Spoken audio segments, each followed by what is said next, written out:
Good morning, and thank you for joining us this morning for our City Council budget session. We'll go ahead and get started. Wendy, could you please call the roll? Cheatham. Here. Lurie. Here. Mangum. Here. Mansfield. Here. Marchand. Here. Nichols. Here. Platt. Here. Thank you. We'll jump into agenda item number 2 is Planning and Development Services. Brent McLean, Planning and Development Services Director, and Christine Howe, CDBG Program Manager, will give presentations on the following topics: planning services and CDBG-led grants. Good morning, Mayor and Council. Great, and really happy to be able to kick you off this morning. So we'll jump right into the budget presentation. Okay. So just wanted to go over our completed projects from fiscal year 23. You're aware of these projects. First, we have the comprehensive plan, which is coming to council here shortly for adoption. And then the Brownfield Assessment Grant was awarded to us this last fall. And we're got that moving forward. And the other project that we completed this past year is our Bonneville Neighborhood Survey Phase 3, which was funded by grant funds to survey the Bonneville neighborhood. Moving forward to this next fiscal year, there's a couple of projects that we want to move forward with. The first one that we really want to move forward with and work with the Parks Department on is the Parks and Open Space Master Plan. This is a plan that will help us to really organize our park system, have a plan for the park system as a whole. It also will address open space throughout the city. And an important aspect of this master plan also is that before we can get grants for many of the parks grants that are out there, this is a necessary requirement for those grants. They want to see that we have an actual plan for our park system, which we don't have. And so this is something that is really important for the city, especially regarding parks. The cost of this, we did kind of looked around the region, different cities within the region: Montana, Salt Lake, Idaho Falls, just kind of get a feel for what the price might be for a plan of this nature. We landed on about $150,000. That's a mid-range area of a plan for the scale of what we would be wanting to do. And so that's something that we feel is a priority for the city. Other projects that we have, we'd like to perform a housing study for the city of Pocatello. And so this would help us to understand our housing needs more fully, help us to look at our zoning ordinance, what things are we doing to make the development of housing difficult, and then really do a real good market analysis of the housing market within the city of Pocatello. The cost for this is approximately $50,000. We'd hire a consultant to help us with this, and would lead into another item that we have on our wish list here of things that we would like to achieve. We also have our downtown design guideline update, which is actually ongoing right now. That was started with grant monies, and so that's in process. We've just finished the outreach for that, and that will finish up next year. The third big project that we would like to get started on is our zoning ordinance rewrite. It was identified in our comprehensive plan as something that we would like to move forward with to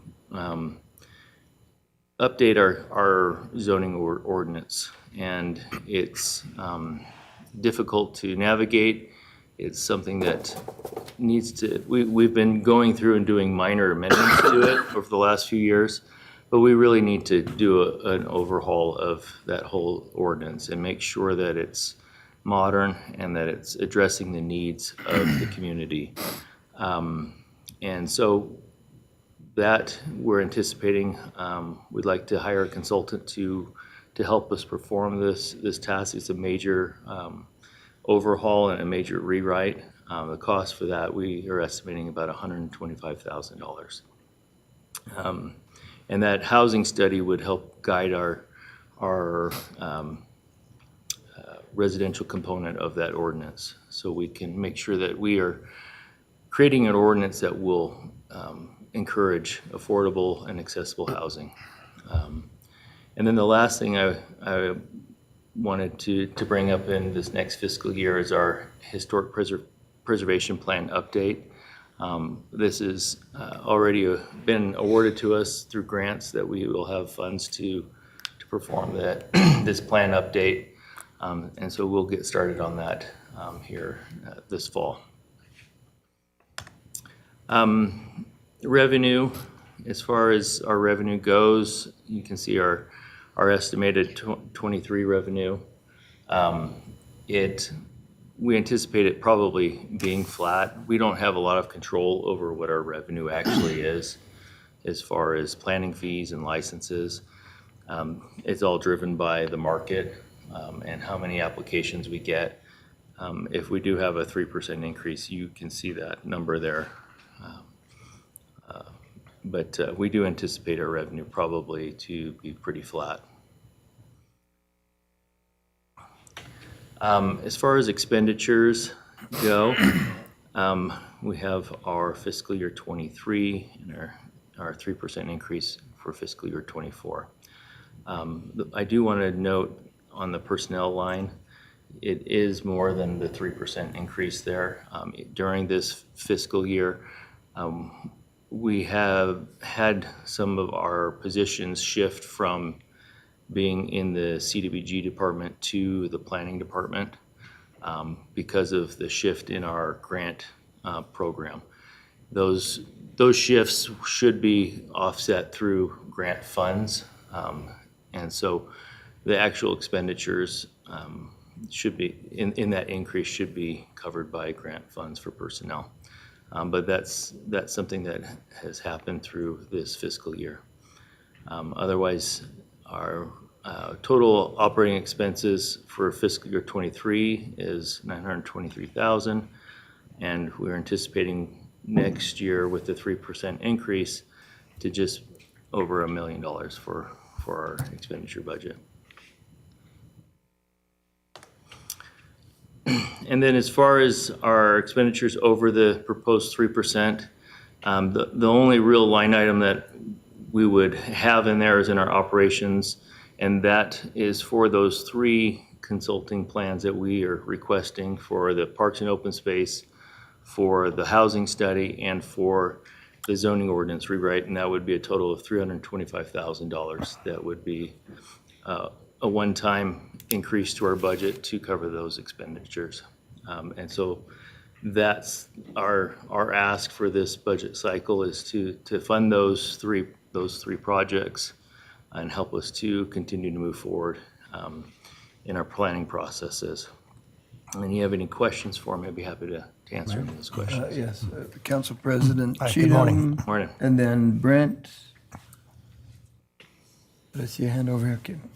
President Cheatham. If you had to prioritize those 3 projects at $325,000, what order should they be executed in? Because I doubt we'll be able to fund all of them. Okay, the priority would be the Parks and Open Space Plan, then the housing study, and then the zoning ordinance rewrite. We could do the zoning ordinance rewrite. It will probably take twice as long if we did it in-house. So, So all 3 of those projects are consultant-driven? Mm-hmm. Okay.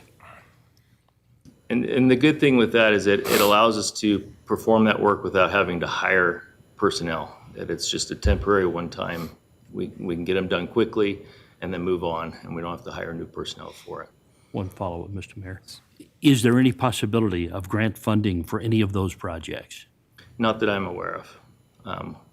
We can look for it, but there's nothing that I am aware of. How long would those 3 projects take? They vary. The parks plan will probably take at least a year. The zoning ordinance will probably be 12 to 18 months. The housing study will be just a few months, probably 6 months' time, if a consultant did that. Thank you. Brandon? So do you know the total amount of grant funding that your department has procured, say, in the last year? I think Christine will probably be able to answer that question better than I can. But we've helped in a number of different departments, and so it's hard to, I don't have that number right in front of me. Christine might know it off the top of her head, but I can get that information for you. So, but do you receive grants for other than CDBG? Yes, we do. And so, for instance, we received the Brownfield grant Right. through our department. That's one that we've received. We have historic preservation grants through the planning department. And then Christine has worked with other departments to secure funds. Okay, thank you. Christine, do you have that number? It looked like you were going to say something, and Sure. So in FY '23, as Brent noted, we were able to receive the Brownfield grant, which was $500,000. And we also received the Safe Streets and Roads for All grant, which was $225,000. And so that's about $725,000. In the previous fiscal year, we received the Lead Hazard Control grant, which was $2.6 million, which covers multiple program years. So it carries forward till April of 2025. So you have receiving more grant funding than the total cost to run your whole department? That's, That- by hard numbers, yes, Right. but those all operate programs. Right. So it, you have to consider the expense of the programs as well. Right, right. Okay, thank you. okay, thank you. Council President The Cheatham? fees that are charged by your department, are those comparable to other communities, or would increases in those fees be appropriate? They're pretty comparable. We look at those every year, and we assess how long these different applications take us to perform. Try to be fair with our fee schedule. There might be a little room to increase them if we wanted to be on the higher end of fees for the area, but we're pretty middle range on our fees. We try to keep it in that area, so it's developer friendly, that you don't have too many people complaining about the high cost of our fees. But really, in the scheme of a multi-million-dollar project, a few $100 isn't that big of a deal. But the optics are there, and so we try to keep our fees kind of mid-range. Councilwoman Lyric? I just wanted to go back to the zoning ordinance rewrite for a second. You said you could do that in-house. It would cost, I'm not sure I heard whether you Yeah, said it so- would cost more or less to do it in-house? Well, it just takes city staff time, and it'd be twice as long for us to do That it. was my second question. Yeah, that's the biggest thing. We don't want it to drag on. We have some things that we really need to address in our zoning ordinance. Some things that are contradictory, or maybe not going in the direction that our comprehensive plan has given us direction for, that we need to address. And there's some things that we would like to shift, like the downtown area from the traditional zoning to a form-based code. All those things are things we could do in-house. My staff is very capable to do those things, but it's manpower. And as they're processing projects and applications, I only have one dedicated staff member to long-range planning, which that would be their primary role, is to do that. And Jim, he's done a tremendous job with the comprehensive plan, but you see how long that's taken, and it'd be similar in process. Then is it, if I can follow up? Rick asked you to prioritize the three, and I was going to do the same thing, but I noticed you put that one third. Was that a painful thing to It do? is, 'Cause I and feel there- like this is so Yeah, and the important, reason, but they all are. The reason why I put it third is because that's the one that my staff has the skill and the capabilities of doing in-house. The other two, we really don't have the expertise to do in-house well. But it really is still a very high priority. It is a very high priority for us. Okay, Yep. thank you. Thank you, Josh. And then Rick. Considering the possibility that third one isn't funded, what is your plan then moving forward? Is it wait till next fiscal year and approach with another ask? Is it start that process? Is it, what's your plan if the answer to that one is no? If that is the answer, we would just start the process. If we waited a year, it wouldn't get us ahead. We would just start the process and start moving forward. And if there came an opportunity for more funds that we could maybe tag on a consultant later, we could do that, but we would just need to get going on it. Follow up if I may. Is there a way that it could be sectioned, I guess is the word I would say, where, for example, your staff does the first 30% that preps a certain section of it, and then that could reduce the consultant fees? Yeah, a lot of the fees come into the engagement portion of it, but we are already considering, with that reduced, or with that amount, we are looking at being the primary public outreach component of that. So that's the biggest thing, and that's the more upfront part of the process is to do that public outreach portion of it. Thank you. Council President Cheatham. Across the country, there seems to be, because of what's happened with interest rates, there seems to be a slowdown in building and development. Is that going to increase your internal capacity to do some of these projects? Well, I haven't seen that slow down. We're pretty steady still. Our applications, we had a little bit of a slowdown last fall, but things have picked right back up like they normally do this spring, and I haven't seen that slowdown here in Pocatello. And traditionally, Idaho is a couple years behind the national trend. Yeah. So I don't anticipate having that slowdown that everybody else is having nationally here in Pocatello. Brent? How many total employees in your department? In my department, they're full-time employees. There's 6 of us. Okay, thank you. Yep. Any other questions for Brent? Okay, then we'll move on to Christine. Or do you want me to have it? Okay, we'll trade. A little shuffle here. That's okay.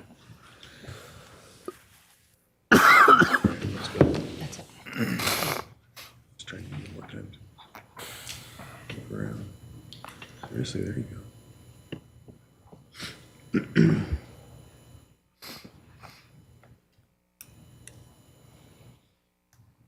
All right. Can't see that far.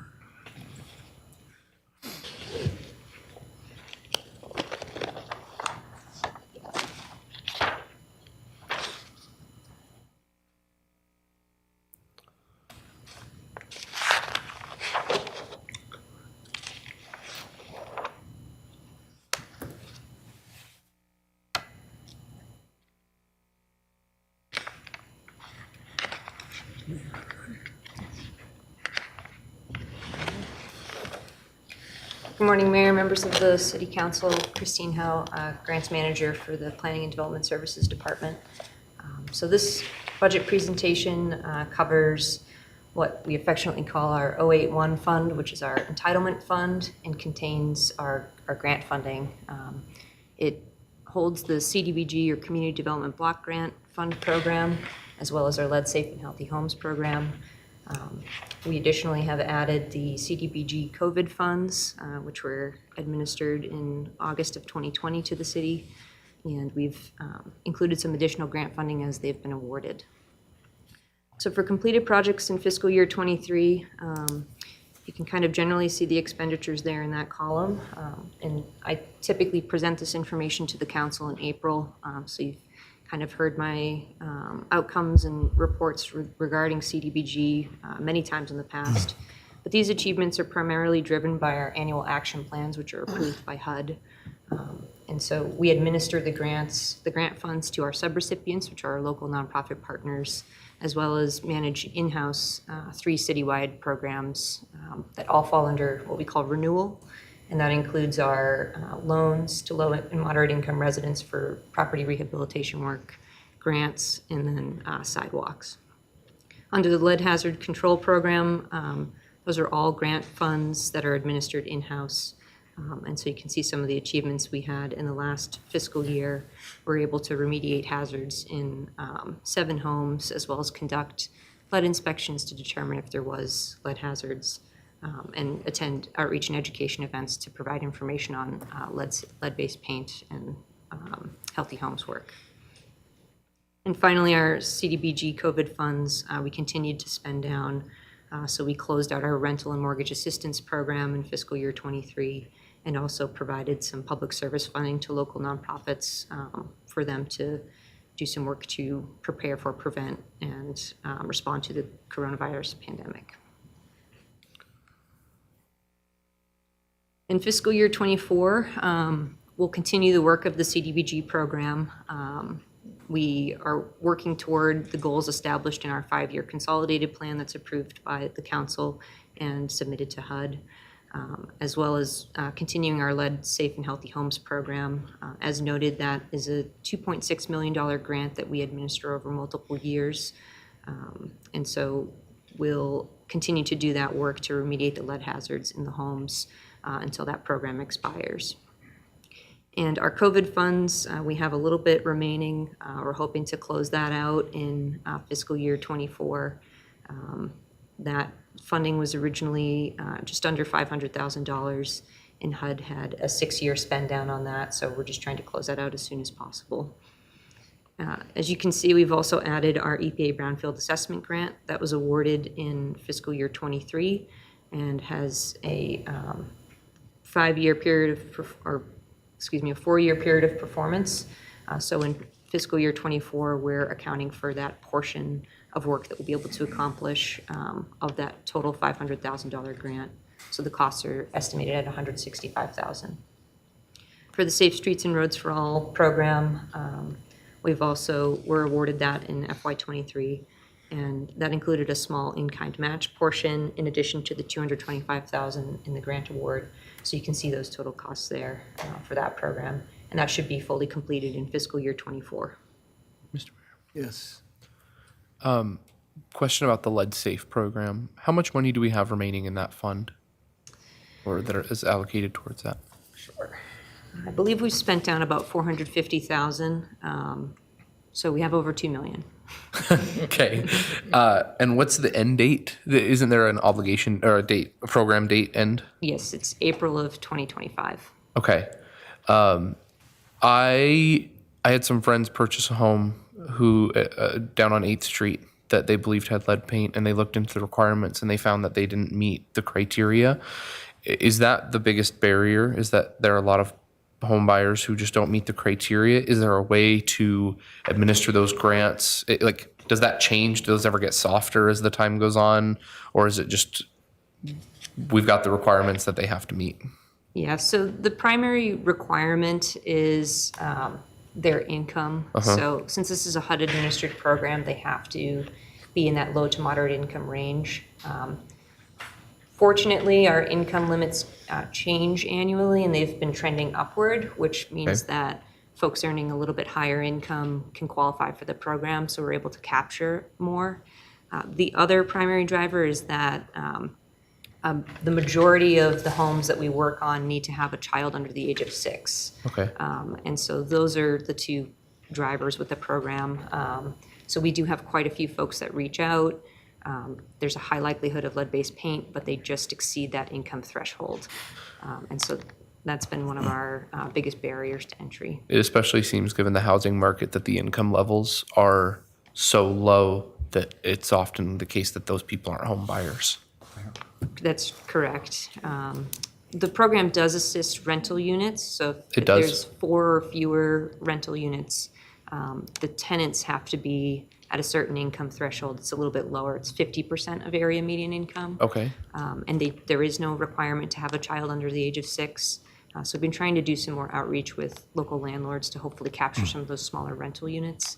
And we often have a lot of duplexes, so to speak. So we'll have the owner in, the main level, and then they rent out a basement kind of situation. And so that's able to achieve the rental goals without the child under 6 requirement. So we've been trying to provide a lot of outreach and education so that we can capture more applicants, but that is one of the barriers. Okay. Thank you. Okay, Corey? So on the off chance that these funds aren't dispersed, what is the outcome? So we can file for an extension of 6 months, which is typical for these types of programs, especially as, construction can sometimes lag. Or you have a harsh winter like we did. We lost an additional 3 or 4 months worth of painting season, essentially. So you can apply for a 6-month extension on the grant. Otherwise, you just deobligate the funds back to HUD. And we did attend our annual kind of mandatory HUD conference for this program. And we are not alone in the terms of like the slower administration of the funds. And it's primarily driven by a lack of certified or EPA certified contractors that can do the painting work that HUD requires. So it's a problem nationwide, and the lead program administrators are aware of it. Linda? I just wanted to follow up on that last point real quickly. We talked about that before, maybe even a couple of years ago, the issue with getting contractors that were certified. And you had some success, I think, in getting more of those lined up. Is that, are we still in fairly good shape there, or is that dropping off, or what, has that changed at all? I think the interest has increased from the contractor community. We've conducted trainings through the lead program, and those have been filled to capacity in terms of the trainings we've been able to do. We're also seeking EPA certification to be a training center with our in-house staff. That way, if there's a contractor who isn't EPA certified, we can hold the training and get them certified without having to wait for procuring a training service or sending those folks to Denver or Montana or whatever's closest. We do have one consistent contractor bidding on the program, and we've done work to try to make the projects more attractive to contractors by bundling them and making it kind of a bigger job. That recently we did that in the spring, and it definitely sparked a lot of interest. So we told those contractors, you need to get these certifications so you can bid on these jobs. So we're hopeful that those tactics are going to draw more competitive pricing and more competitive bids in. So we're just kind of plugging along with what we have now. But again, it's everywhere. Yeah. It's not a very fun process to go through with the EPA, but once they get certified, it's definitely a benefit to them, especially if the EPA comes and does any kind of site visit to determine if they're working in the proper manner. And so that's another driver. Well, I appreciate what you're doing, especially if we could get the training in-house. I think that would really help save time, money, and have people be more interested. So thanks for working on that. Brent? So is contractor non-compliance an issue with lead, where you have non-certified contractors out scraping lead-based paint off buildings? Or? Pocatello has a very high lead-based paint housing stock, just based on the time frame from when it was constructed, and I'd say that applies to commercial facilities as well. And there are very few contractors who are either RRP, which is renovate, repair, protect certified, as well as lead abatement certified. So I don't know for certain, but based on the numbers, it's likely that folks are completing work but maybe haven't gone through the proper training. Right. And do you know, is there any type of an outreach to make sure that the contractors understand their requirements? That's, I think, primarily driven by EPA. So we try to stay in our lane with our residential lead-based paint program and just ensure that our contractors are certified, and offer that training and do that outreach as we offer it. Okay, thank you. President Cheatham? Is there any portion of Neighborhood and Community Services Division that is involved in a tax ask? Or is all of this grant funded? This is all grant funded in terms of this 081 budget. Okay, and is everything out of that budget? In your division? Salaries, everything's included in that budget? Yes, in these particular budgets here, yes. So anything that would come out of the general fund would come out of be in the planning department's budget.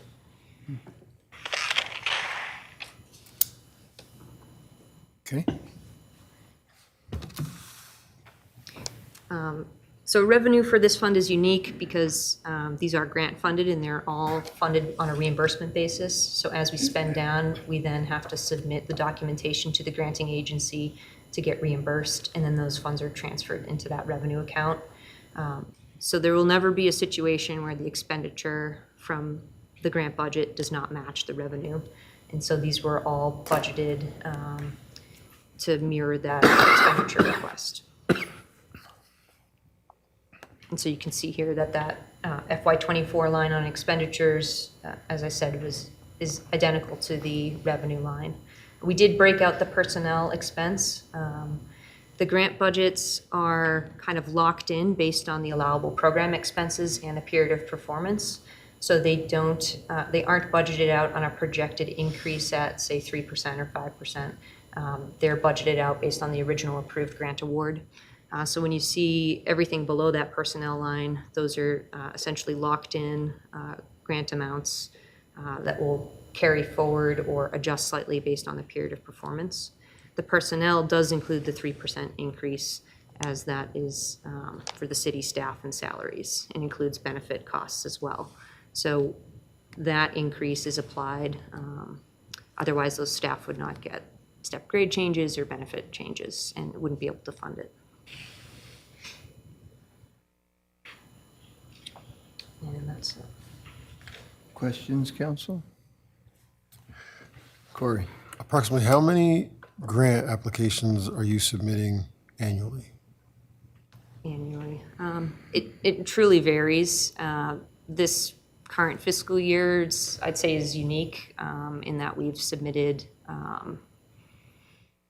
I'd say 5 so far. And I don't have the total of what those asks were, but it's probably over 10 million in grant asks. CDBG is an entitlement grant, so we receive that every year. We don't technically have to apply, but we do have to submit a number of documents and reports in order to get that funding. And same with the lead grant. We received that in 21, and it's a 3.5-year grant. So that application, it's a bit of a lift, but it's worth it for over $2.5 million. So depending on the year and the goals that the city has and what grant funding is available, that the number of applications can vary. Traditionally, grant funding season is kind of in the winter and early spring for applications, and then the fall. And we could submit upwards of 5 for each season, or a total of 10 in a fiscal year. And what is our success rate? To be determined. I think I'm 2 for 2 so far, or 3 for 3, but we've submitted a handful that we'll be hearing about at the end of, June, July, and then in the fall and winter. So I'm hoping we're batting 1,000, but I'm pretty competitive when it comes to those grant applications, so I like to get them. What's good about most of them is the federal agency will meet with you after and explain why you didn't receive the grant and ways to adjust the application to be successful the next go around. Awesome, thank you. Super. Any other questions? Super. Thank you very much. And with that, we will move to agenda item 3 is information technologies. Chris Sorensen, Chief Information Officer, will give a presentation.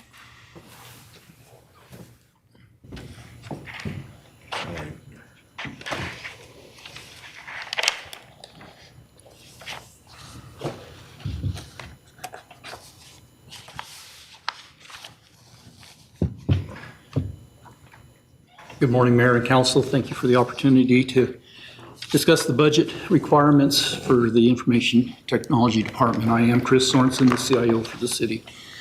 I'll go over a few projects that we completed this year due to funding that you provided last year in order to accomplish these.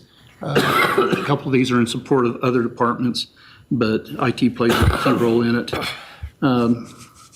We are in the process of implementing a community development ERP for planning, development, building, and engineering. We started this in December 2022, expect to complete it by next March.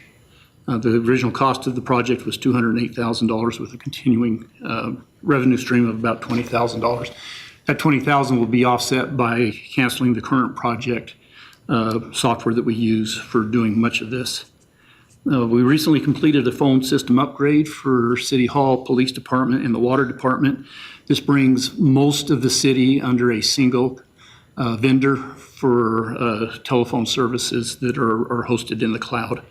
The project has come in under budget right now at about $32,000. We are going to be analyzing the bills on that over the next period of time, and I'll discuss that here in a minute. We also purchased some pen testing software. This allows us to pretend that we're the bad guy going into our networks and looking for all the vulnerabilities and things that you can't easily see. It was kind of unfunded. We got approval to purchase it. We believe that with our current budget, we're going to be able to sustain the cost on that. That was $36,000 for a one-year subscription to the program. It has identified numerous vulnerabilities that we were unaware of. It also helps us mitigate those vulnerabilities to the best of our ability with the assistance of the company and the vendor. We are in the very early stages of finance enterprise. This, of course, supports the finance department as well as the majority of the city. It is still sort of in the planning phases. It has been budgeted, it has been approved by y'all, and we have our kickoff meeting here in a few weeks to start that project. Chris, Yes. Corey has a question. Yes, sir. I like the pen testing system. My question is, as technology changes and as people become smarter and they're trying to find new ways to hack systems and whatnot, does that system does it also kind of adapt also and teach you new ways on how people are trying to manage? Yes, as new vulnerabilities are identified and as what they call a zero-day vulnerability, it's when a vulnerability is discovered and it's already active out there in the cyber world, it will address those and help us to identify those as those happen. Awesome. We also have several other monitoring systems on the network that I would rather not discuss Right. in an open forum, but it allows us to continuously monitor our system for those type of vulnerabilities as they develop. Awesome, thank you. You bet. Councilmember Nichols. Sure. What does the ERP stand for? Enterprise Resource Planning Which system. is? It's what you run your city with on your network. Naviline is our current system. It has all your finance, your payroll, your human resources, utility billing. It's just the whole gamut of what you run all the resources of your city with. So it ties everything. It brings together. everything together. Okay, thank you. So for FY24, we'll continue with the community development. Again, projected completion is March of 2024. These projects are a lot longer than we anticipated. As you can see, community development is going to run about 15 months from beginning to end. We're about ready to go into the testing phase of that, but it's going to have about a 6 to 8 month testing phase as we go into it. A finance enterprise, again, we're just starting that. That project could go on for as long as 2 years because of the amount of data and everything that has to be converted, all the processes and things have to be evaluated. We have completed the phone system. We are in the process of analyzing the impact on the budget. With the new phone system, we don't pay long distance charges, so we're going to have a significant savings there. We have identified now correctly the number of phones in each department. So what we're going to do over the next 6 months or so is evaluate those, come up with averages. And what I'm going to propose next fiscal year is that we go in and we eliminate the fund line 6201 out of all the departments, which is their telephones, consolidate those all within IT and allow us just to pay it as a single bill. Right now, we spend hours every month breaking out by departments and charging it to the department lines. And it just doesn't make any sense to do that anymore. So we're going to hopefully consolidate it and bring it all under one single bill and be able to pay that without spending the hours that we do every month breaking those phone charges out. So I'll bring that to you next fiscal year. And then what we'll do is we'll just adjust the interfund charges that we do to the different departments accordingly. This is my department. We have 7 people. 4 of us are exempt. IT is a special category. You tend to get a lot of exempt positions in there. But we do have 3 non-exempts for a total of 7.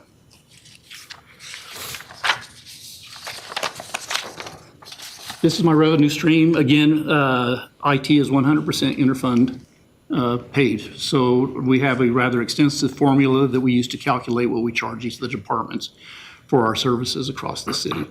Right now, the revenue is projected well above what my expenditures are going to be, but it's because you can't really figure out what you're going to do for revenue until the budgets are set, and then the budgets are set, and then the interfunds are readjusted accordingly. We also had some one-year money this year, and the 3% was added to that money too, and that will all be pulled out as we go on. So these are our actual projected costs under the 3% column. Those are actual projections. Personnel is at 834. As you can see, that's well above the 3%, but that's across the board as the city goes on. My operations and maintenance is going to be probably about 5%. And that's primarily because our maintenance contracts as well as our professional services are all seeing at least a 5 to 6% increase by our contractors. So in order to sustain that, those are going up. My interfund is right in that ballpark. I've adjusted my capital improvements down to help adjust for some of those increases to the best of our ability. You see in FY23 the $290,000. That included the $200,000 for community development as well as our phone system. So those are one-year monies, and those have dropped out of the formula. So these are the pluses and minuses. In the bottom, you see an increase of $35,000, but if you look at the FY23 and the 3% increase, there's a couple of thousand drop, and again, it's that one-year money that dropped out. So in reality, if you looked at my FY23 budget at $1.7 million and my total for FY24 almost $6 million, that's actually a decrease of 9% in my budget overall. But again, part of that is those one-year monies. Capital expenditures, again, we had that large one for this fiscal year. It was put under there. Normally, I put in about a $25,000 in this line to cover unexpected IT expenses, which tend to pop up throughout the year. I've adjusted that down for the 1 year, but I bring it back into play in FY25. You'll also notice that we are going to start, we need to do a couple of years of funding for a new car in IT. We just turned in our early 1990 Subaru. It was our Flintstone car. I call it because I think in order to get it going, sometimes we would have to put our feet through the floorboard and pedal to get it going. It wasn't quite that bad, but I would not allow my staff to take it out of the city because for safety concerns. But it was getting ready to need new tires and a few other things. We just didn't see the sense of putting the money into it, so we turned it into fleet this week. But that puts us down to one car. That car is now approximately 10 years old. So in the next couple of fiscal years, I want to allocate about $20,000 a year to get a new car in 2 years' time. With that, I will entertain any questions. Mr. Mayor. Council President Cheatham. The numbers in our presentation are dramatically different than the ones that are on the screen. These were updated when we submitted our slides last week. I was out of town on a business trip and worked them the best that I could while I was on the road. And then when I got into town Monday and Tuesday, I went back into the system. Things were changing as we were gone, especially the personnel numbers were being tweaked and everything. And so these are the most current numbers that are in the system at this time. Can we get copies of the current stuff then? Because what we've got here is useless. So, yeah, we'll need you to send, because I was noticing that on all of them, and I think yesterday we had a few too, so we'll just need to have you send those out again. And I think they can make those adjustments in what we've got, so. Yeah. Do you want those at the end of all presentations or at the end of the day? I think I would just, at the end of the day, we probably need to have them so that that we've got them. The council will need to be able to look at them over the next couple of weeks to figure out when we set the tax solution, what we need, so. My apologies for that, Rick, just one of those things. And again, we were just tweaking it last minute, Yeah. again, because of being on the road and everything, and things were being done back here while we were on the road, and We would rather have them right than wrong. We just need the right information on here, so. that's why I chose to update them, so you have the more correct during my presentation. Any other questions, council? Okay, thank you. You're welcome. Sir?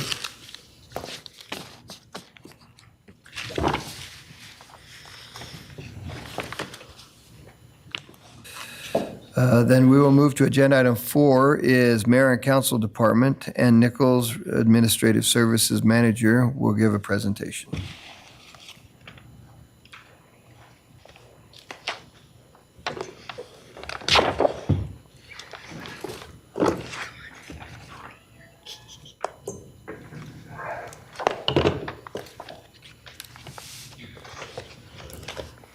Hey, thanks. Sure, I can run it. Good morning, Mayor and Council. My name is Ann Nichols. I'm the Administrative Services Manager for the city, and I am also the Fund Manager for our department's budget. And I'm Connie Kendall, I'm the city clerk. Connie is with me because, as many of you know, I have a countdown calendar going, and so I'm training people. And Connie has had a big hand in what we're presenting today, and so I wanted her to be up here and experience presenting as well. Page down. Is that gonna work? What do you want me to do? That one, okay. Everyone is different. Every keyboard is a little different. So as you can see, the things that we have accomplished for this budget year, we did get 3 new city council members brought on board. You all held your goal setting session in November. We implemented our next request records request system, which is our FOIA system. It's now electronic. It can be completely done online, and then can be forwarded and accomplished online by our staff as well, rather than paper copies. And then almost everything is available, so if someone said, hey, I wonder if anybody's ever records requested X, Y, and Z, they can go out and actually see it rather than having to records request it themselves. So we're hoping that saves a lot of staff time throughout the city. And the mayor has also awarded his Promise of Tomorrow mayoral scholarships. We gave away 3 this year to Idaho State University.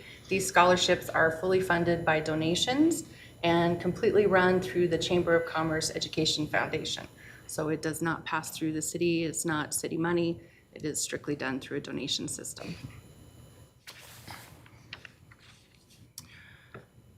Oh. There we go. In November, when you did your goal setting session, your #1 short-term goal was a branding plan for economic development. And so we are planning on trying to implement that this coming year in a phase 1 approach.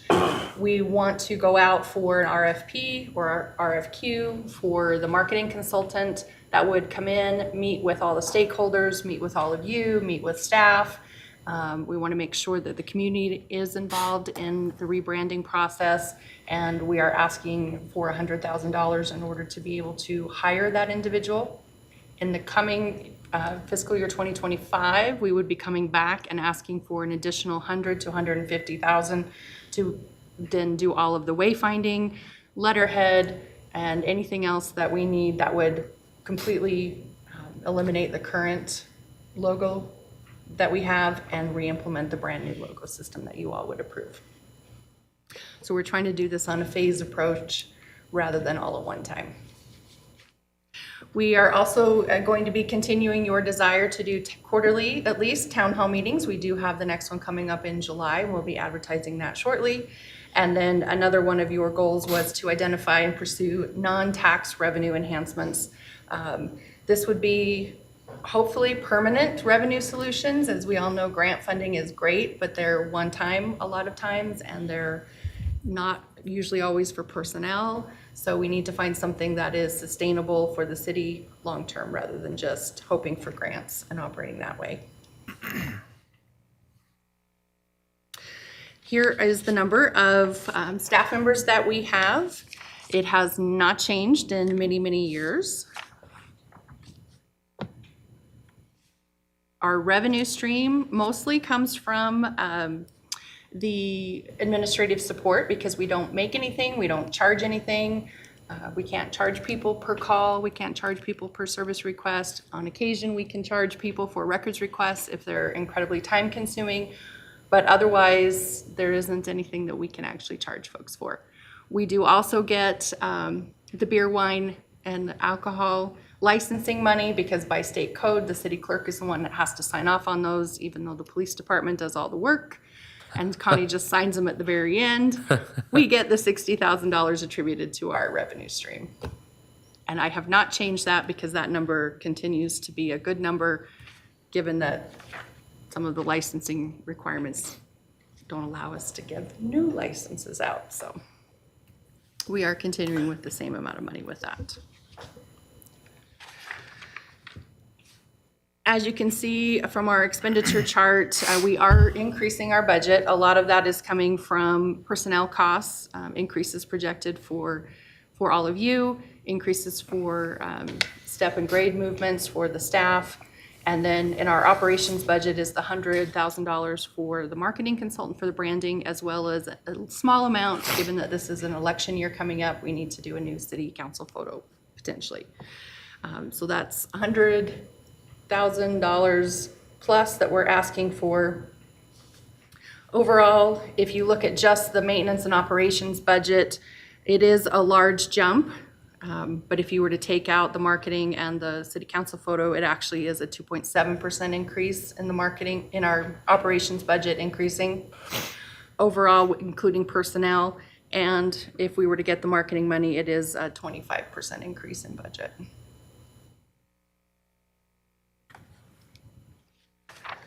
That just breaks out a little bit, again, of the overage over the 3%. It really truly is just the marketing campaign, and then it is the council photo, and then the 2.7% for things like our maintenance agreements that are going to be increasing, the newsletter cost. You know, Litho also has to increase their pricing, and we think we can do that with a 2.7% increase to the budget operations. Ultimately, we will need to replace our department's vehicle. We don't think that that's going to need to happen until potentially fiscal year 2026. We do try to put some money away every year in Fund 78 in our department savings account so that we have some money coming up and it's not a huge ask when we get to that point. But we do expect sometime in 2026 to be asking to budget for that replacement vehicle. And I would stand for any questions. Questions, council? Council President Cheatham. The marketing money for the new branding campaign, are you going to use the last one as a template? Or has any work begun to draft that? We are going to use the previous one as a template, but we have also reached out to some of the cities we know have recently done rebranding, Idaho Falls and Rexburg. We're trying to kind of use their, how did this go for you? What worked in your, can we see what you've done and adjust accordingly? We are hoping, if this is approved, that we could release that RFQ either late September, so that by the time it rolls over into fiscal 2024, we would be well on our way into identifying the consultant to hire versus waiting until October and then processing everything. Good. Thank you. Any other questions? Okay, thank you. Thank you. And we will move to agenda item 5, Building Department. Richard Bigelow, building official, will give a presentation on the following topics. A, Building Department, and B, Custodian and City Hall facilities.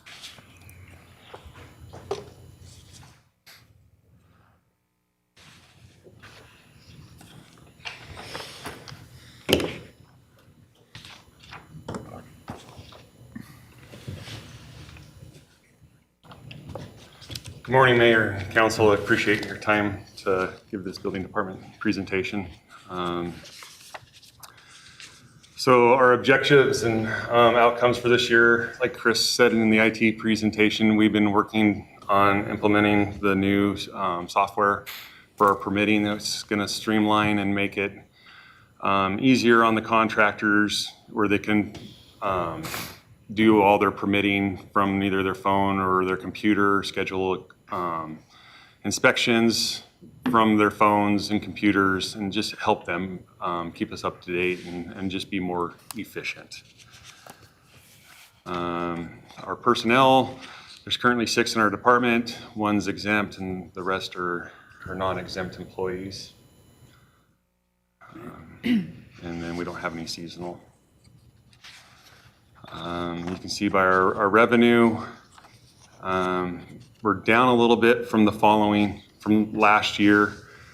We're projecting that we'll be up next year. Again, we're permit based on our revenue. So the more permits we issue, the more money we bring in. This year we've been a little slow with interest rates and our long winter, but the talks that we have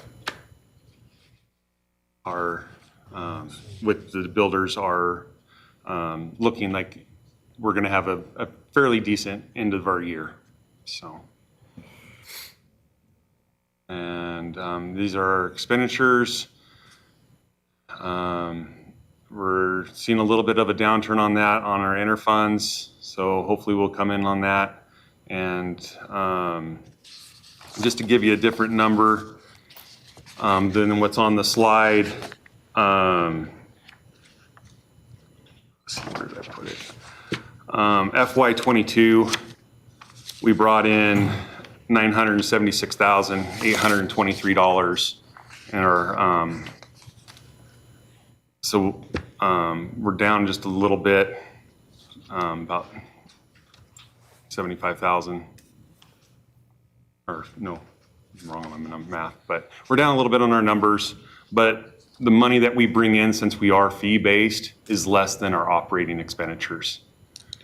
So, but yeah, that's what I have on that. And then our ask is that we're asking for vehicles. Our inspectors are out in the vehicles every day. It's they're kind of their mobile office. Some of our vehicles are fairly old, and so we're asking. We've seen an increase in vehicles. It's kind of what Tom's mentioned. So we just want to add that in there so that we can keep our fleet up to date and then have the technology for hands-free for talking and all that on the phones while the guys are driving throughout town doing their inspections. And I'll answer any questions. Yes, Brent. So do I understand this correctly? You bring in more money than fees than you have in expenditures? Yes, normally. Normally. But you have to realize it's up to the builders that are building. So Right, but- our past track record, we've been up anywhere from $150,000 to $250,000 more, bringing in revenue more than what the department operates on, and then that money rolls over into the general fund. Right. So do you typically don't require tax support then? It's We're mostly funded by fees? we're kind of a hybrid. Yeah. We're not a true enterprise fund, but we generate revenue. Right. But we are out of the general fund. Right. But you're self-sustaining, it sounds like, or pretty close to For it. the most part. 2008, when the economy tanked on the building end, that's when we have to lean hard on the general fund. That's why we stay in the general fund, because then we wouldn't have the funds to pay for the employees and the services that we offer because the permitting's down. So it is good for council because normally we do bring in that extra revenue that helps out the budget. All right, thank you. Rick? If I could follow up on that, I talked to Richard about this a little bit before the meeting, and I've got a report here I'll share with you, Brent, but it looks like this year they're not going to hit that. Okay. Right now, they're about $498,000 in income stream. The estimate for the budget was $892, so with only 3 months left of the budget to go, they would need about over $100,000 a month, and they're probably not going to get there. But it is a variable that's difficult to project. It is hard.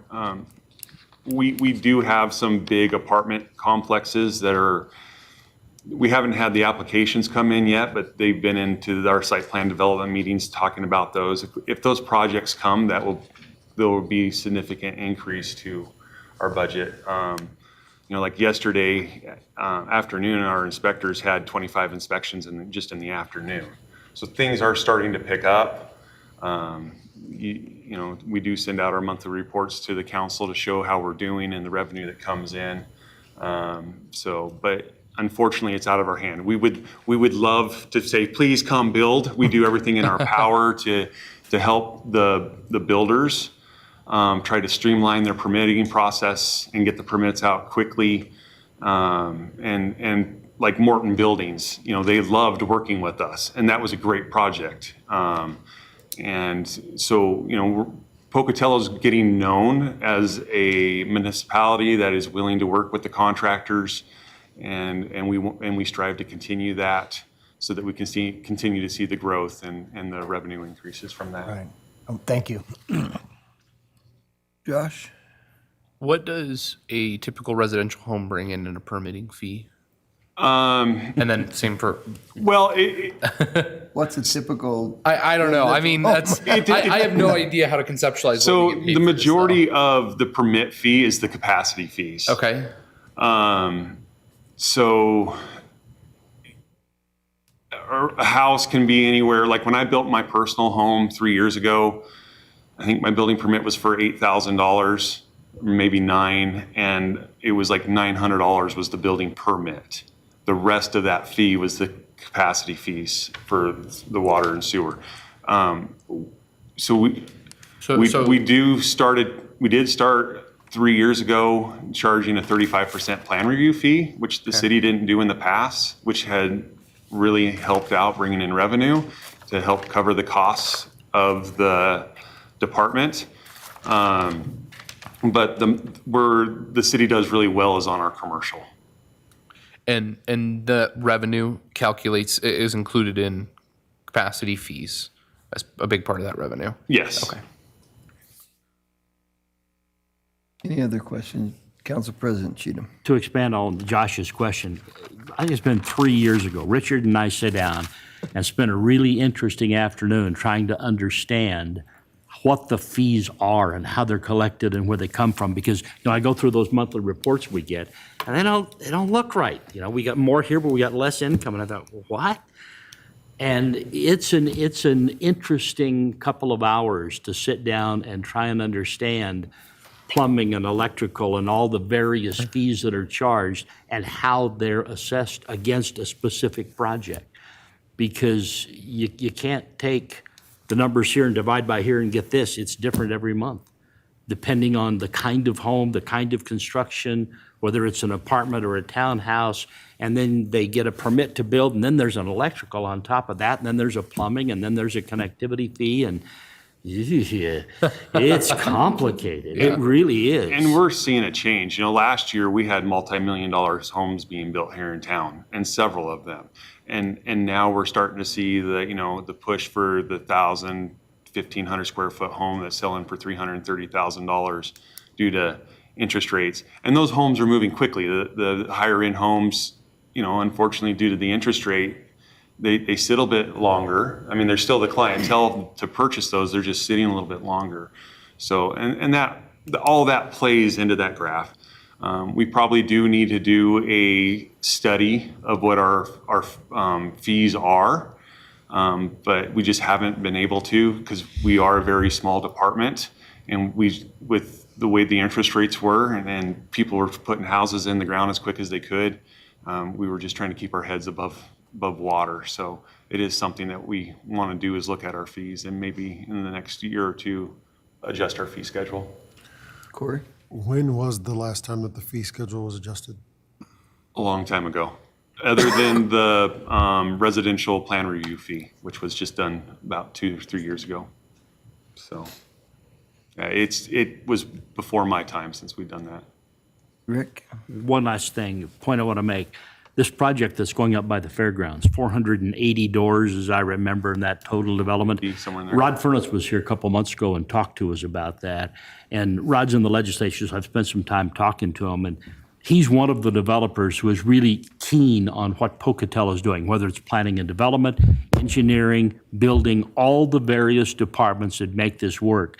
He could not be more complimentary on how well our city works to get things done in terms of helping to assist, making suggestions, and just getting the project through and getting it going. He was very complimentary and said it is the group that he works with, this is their favorite city to build in. And they've got about, I think, over 800 doors going in right now in Pocatello from that one developer. Yeah. Linda? I just want to add to that too. We had the ribbon cutting for Morton Buildings like last week, I think it was, and they were equally complimentary about working with all of our city staff and our departments. So they said the whole experience from beginning to end was just one of the best that they'd had in any location. So that's really a testament to our staff, and it's good to hear. You know, you bring up, a number of us have heard that, and it's interesting when you go out in the community and some of the developers that have been here forever, they can tell you how bad it is, but the developers that develop all over the country are the ones that say, no, this is the best place there is, and so you're doing a good job. Thank you. Thank Appreciate you. that. And it falls back on my team. They do it all, and they make the city look good, and I appreciate what they do, and I appreciate the kind words that the council had to say about them. Thank you very much. Okay, no more questions. Let's go to the City Hall budget. So this is the fund presentation, because unfortunately, it doesn't bring in money. It just spins. So get this launched here in just a second. Do you want to institute entrance fees? Well, you know, we do like the public coming, so I'm afraid if we start charging, it would be kind of crickets in here, so. Just kidding. Yeah. But on that word, you know, we did do some updates. We have about our current budget, the line item for maintenance for City Hall is about $88,000 a year. So we try to pick specific projects to do and try to stretch that money as far as we can. We can't really spend it all up front because our heating and cooling system, it's kind of playing a craps table. Sometimes we do great, and other times, you know, we bust. And we dropped 20 grand in compressors for our cooling systems. But we were able to do the new carpet and lighting upgrade in council chambers, which I think turned out really well. Over in the old Channel 12 area, we were able to tear down the soundproofing in the stage, patch the drywall in there, paint it, upgrade those lightings to new LED lightings, and for the police department for that. And then also with those lighting upgrades, we've received approximately around $4,000 in rebates back from Idaho Power on these lighting upgrades, thanks to Jen Flynn for doing the legwork on those and getting those rebates turned in and submitted for the city. Mr. And Mayor, then, can I just ask a question? Should that say fiscal year '23? I'm sorry, yes. Okay. These are ones that have been it? accomplished, right? Yes. Okay. I apologize for that. I missed No that on my worries. proofreading. And then last, the locker room design for the police department. They help split half that architectural design because we are commercial. The municipality is, and since we are the city, we need to set the example. We don't get a pass. So we hired Booth Architecture to come up with the architectural plans for the men's locker rooms for their new locker upgrades. And I think that project's coming in a little bit more than what they budgeted, and I think that's gonna be on hold, but at least the plans are done. And one less fee, but I think Chief Chai will talk about that during his budget presentation. But those were the things that we were able to accomplish this year. One other thing is last year during our budget hearing, we were having flooding in our restrooms due to our sewer lines. There was a lot of sand in those lines. We hired Roto-Rooter. I think that bill was like $25,000 to have them burst and descale as far as we could with that line. That is something that we need to probably look at to have epoxied or sleeved in the future, and that's gonna have a nice little price tag with it. And that is for this building? This building. Yeah, unfortunately, we've been in this building for about 26, 27 years. And we're great at stretching the dollar. We do have a new roof. Lynn Transtrom put a new roof on it prior to me starting, but it's worn and dated, and it's gonna need some work to keep it done. If you know, this is where we're gonna stay. You have a follow-up? So is this the same HVAC that was put in here 27 years ago? Sir.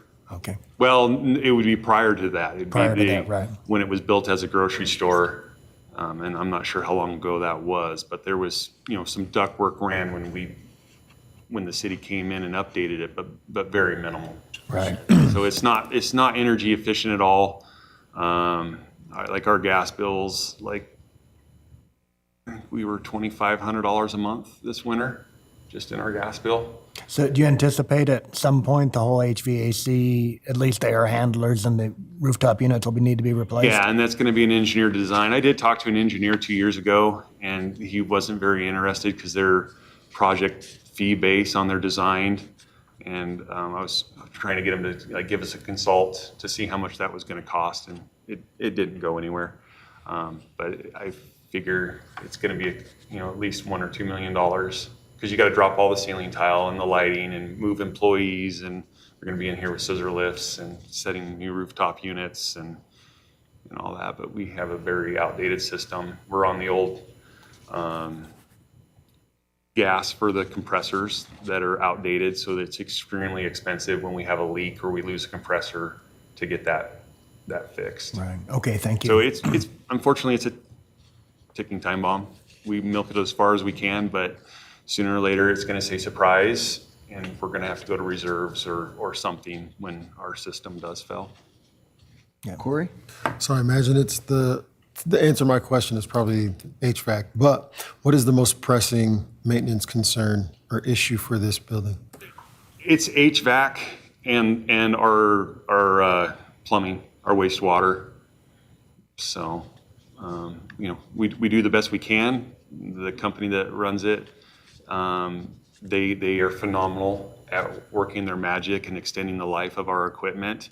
But he's honest. Michael tells me, he goes, it could be today, it could be 3 years from now, but sooner or later, you guys are gonna be hurting. So, just want to bring it to the council's attention. Okay. Oh, So these are R12 systems? R134? I can't remember. But it's the old gas. I want to say it's the R6, but I can't be correct. I have to check with Michael and let you know. Or 410D or something like that. I can't remember. I'd have to follow up with that though. And I'll let you know. Our personnel is, we have 4 full-time employees that keeps City Hall, Police Department. They do transit, all the substations for the Police Department, Fire Station 1, and the Parks and Recs department for the lawnmowers and all that. They keep that clean. So they stay busy, they run around, and they do a good job. And they take pride in trying to keep our buildings clean, and I appreciate their work. Again, this is our expenditures for the year. Again, we don't make money, we just spend it.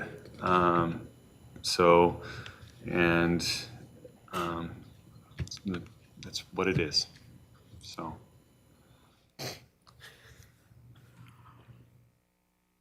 And the only thing we're asking for, the big one is, and I've asked for it years past, is $300,000 to go into the budget for the building maintenance, with the intent of current projects that we need, but also to kind of build a reserve savings account for when something bad happens, so that we have those funds available. We do have the emergency account, but it's something that I don't think would be responsible to dip into, because you never know. So I think a proactive approach to ask for $300,000 a year just to go in that budget and for these things, so that we can try to take pride in our building. For people coming to Pocatello that want to move their businesses here, City Hall is important. That's what they look at. And, we try our best to keep our buildings looking nice, but to have this extra money to say, hey, we love our community, we love our facility, and we take pride in it. I think these monies would go a long way in the future. And then our trucks getting up there in miles. We use it daily, so we would be asking for a new 3/4 ton truck. That may be on the high side, but again, with vehicles, I never know. I know Tom and the fleet department does a phenomenal job at working their magic on getting our best bang for our buck. We just last year was able to get a new SUV that's all-wheel drive, because our current truck is 2-wheel drive, which will help out in the winters in the snow, since my staff works from 2 to 10:30 at night, so they can maneuver through our streets a little bit safer. So. Yeah, Corey? So 300,000 for proposed maintenance. About how much of that would be used annually? The whole 300,000, or? No, we would try to operate on our current amount, which is around 88,000, unless there was projects that came up that needed to be addressed. So we'd have that extra money. But the intent of that 300,000 is more for a reserve, or hey, we need to sleeve our waste line out to the sewer system, and it's going to be $50,000. We got a trip hazard because the carpet's 30 years old and the glue's failing and it's loose, and that's going to be another $30,000 to replace the carpet in this area. Or we want to replace the lighting in our entryway. So we just have a little bit more funds, but the goal wouldn't be to try to spend all that money every year. It's something that I would meet with the mayor on our monthly meetings, and if it's something that's big enough, that we would come before council to try to do projects. But it's just not hey, I got a blank check, let's go spend money. It's the goal is for emergencies, or like a new finance department or something like that, having that money there to do that type of stuff. Brent? So the 4 employees, do you have maintenance people? Like if, have a dripping faucet or some small item, do you have people to handle that, or do you contract? We contract that out.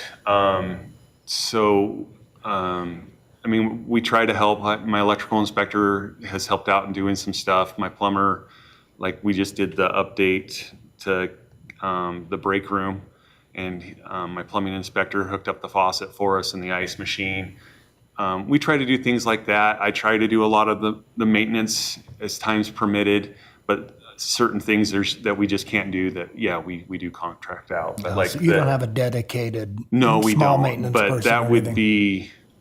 be a big hit to this budget, to actually get a qualified maintenance person that can do all those things. It would, with salaries and all that, I bet it would be pushing probably 100 and a quarter for a position like that. So these 4 positions are janitorial? Yeah, and they do minor maintenance that they feel comfortable with, and ask for my help on other things, and the stuff they can't, we outsource.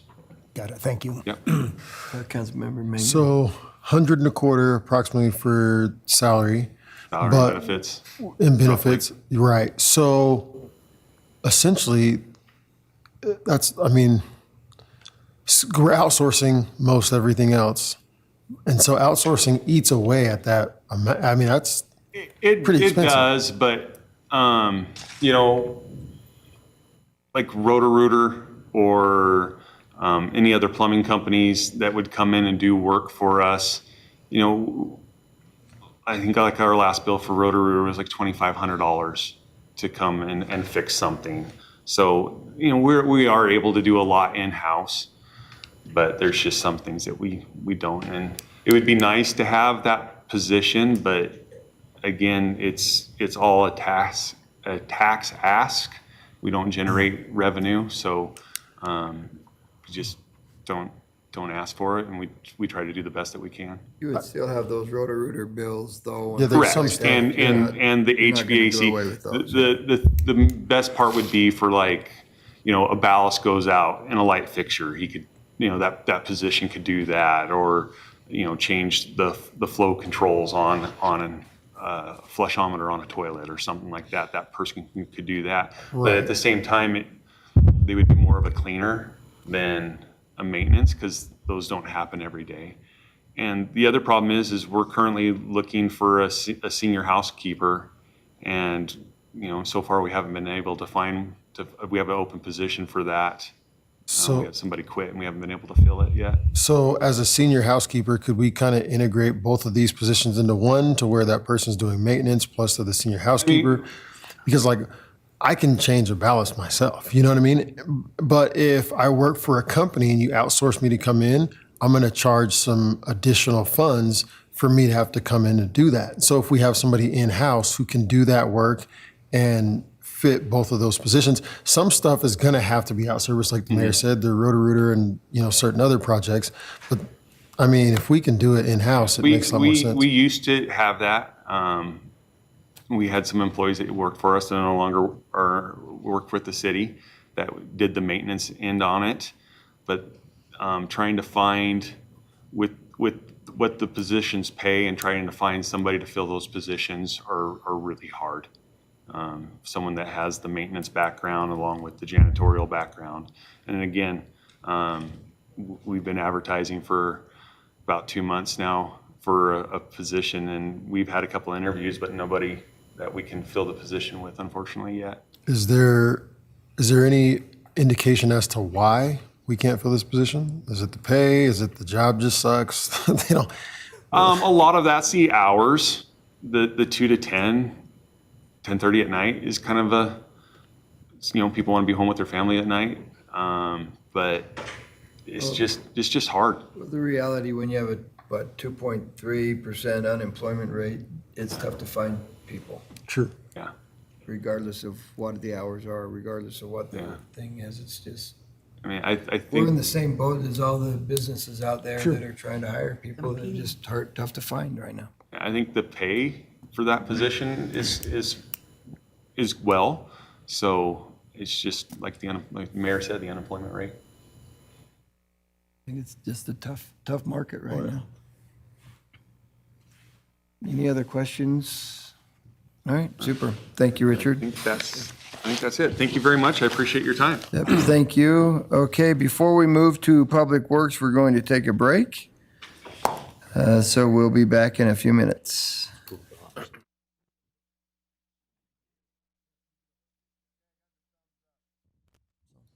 Good morning, and thank you for joining us after our break. We'll go ahead and continue on with agenda item number 6 is Public Works. Jeff Mansfield, Public Works Director, and department representatives will give presentations on the following topics: Public Works, GIS, Science and Environment, Engineering, ARPA Fund.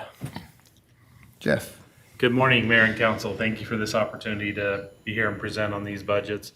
Jeff Mansfield, Public Works Director and City Engineer. The first one that we'll start with today is the Public Works Department Presentation Fund 54.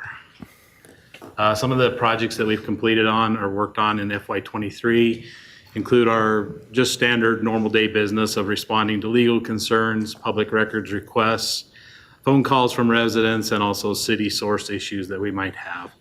We're involved with coordinating activities between public works departments. And then also last year we received the Sole Source, the silver accreditation for Soul Smart. And one thing that we worked on this past year is implementing that accreditation into our business. And what this does, this really makes it permitting for solar panels more transparent and easier for people to navigate within the community. Some of our outcomes and objectives for FY24. So one of the big ones for us is a utility rate study for the next 5 years. The current rate study that we have right now ends in the end of FY24. So come October, we'll be kicking off that new rate study for the next 5 years. And then also last week we had our ARPA presentation meeting, and council did a great job coming up with a list of projects.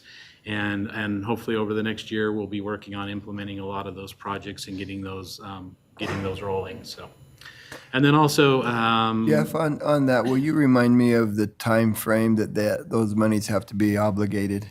yeah, so they need to be obligated by the end of FY24. Excuse me, obligated by the end of 2024, and they need to be spent by the end of 2026. So that's calendar year. Okay, so we have departments from that meeting last week, and I'm sorry to derail this a little bit, but from that meeting last week, we have departments that are going to be, their projects, people are getting the money and figuring out what it's going to cost because there was a little delta there that we wanted to. Yeah. Okay. Correct. And we will actually be doing a presentation on the ARPA fund as well.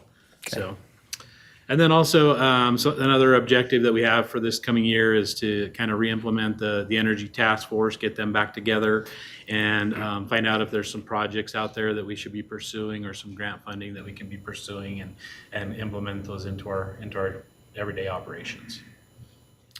Our personnel haven't changed. We have one exempt, one non-exempt.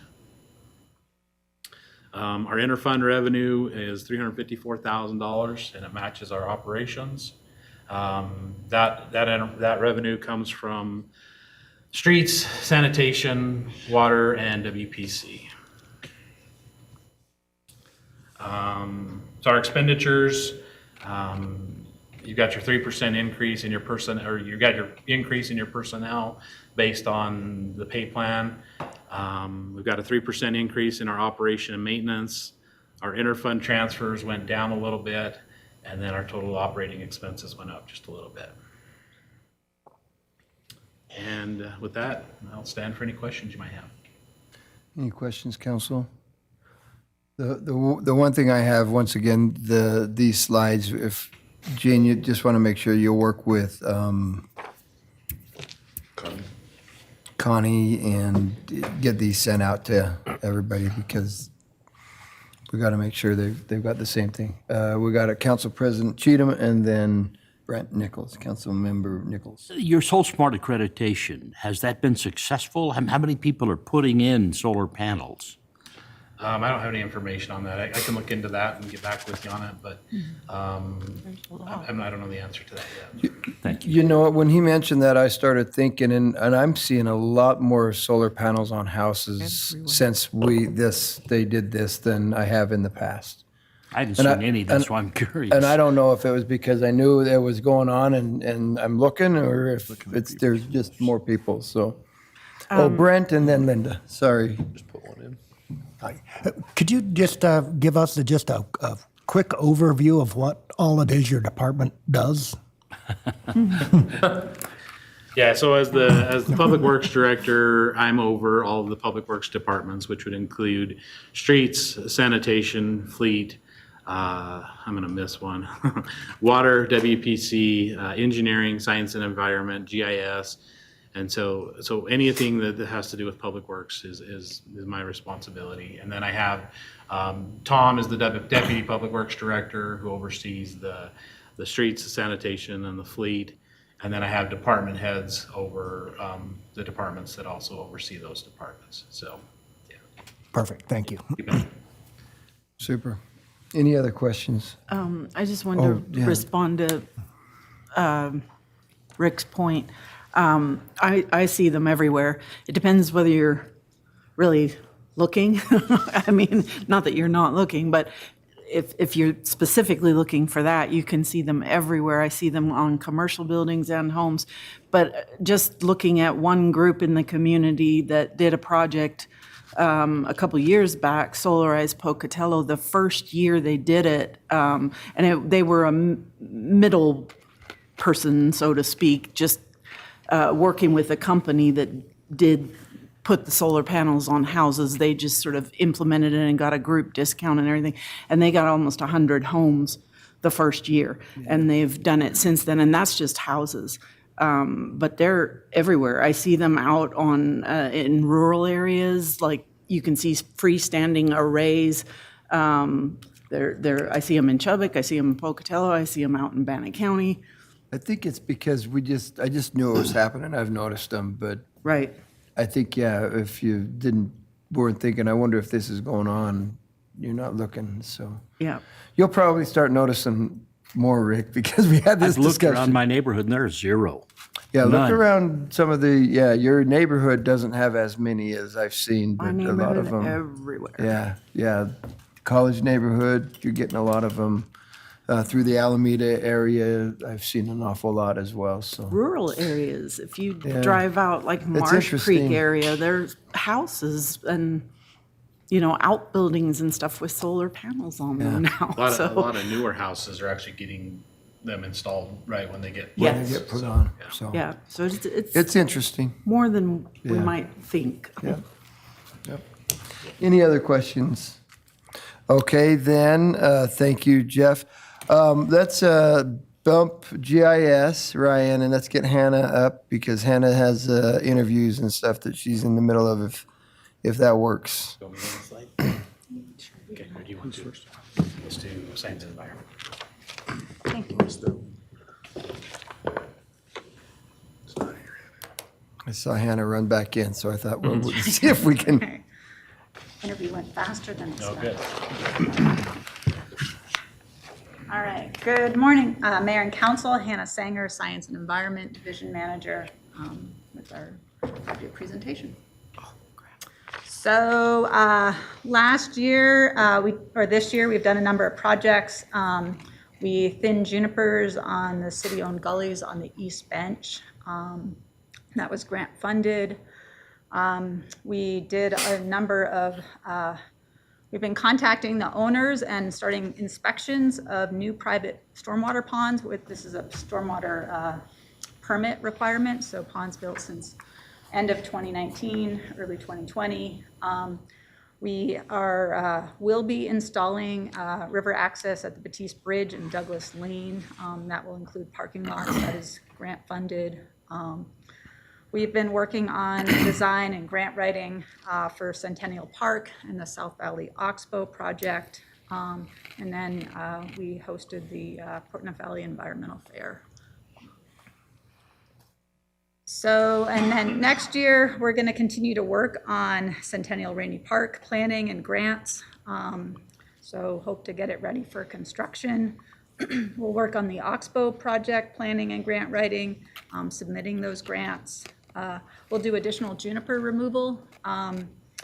And we have a project of vegetation mapping of city open space so we can better characterize both the fuels for the wildfire projects that we have, as well as how we manage that land.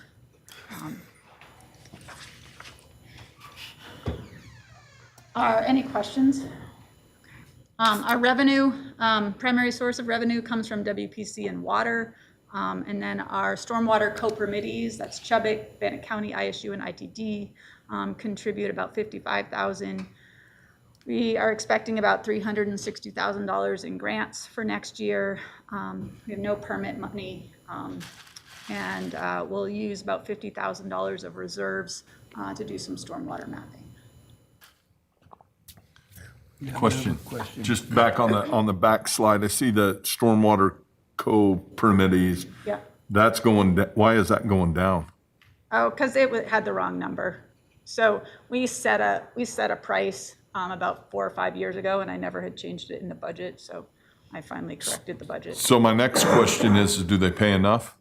Yes, Okay. yes, yeah. They get a heck of a deal, but they pay the time I spend. Okay. So they pay for the time I spend on outreach, on administration, and monitoring. The reason I ask that question, right, is because you're doing that work for them. And we shouldn't be doing it for free. We should be making some money on it, not covering your costs and your time. Otherwise, they can hire somebody to do it themselves. So, We can't do Can't that. do that. huh? Can't do that?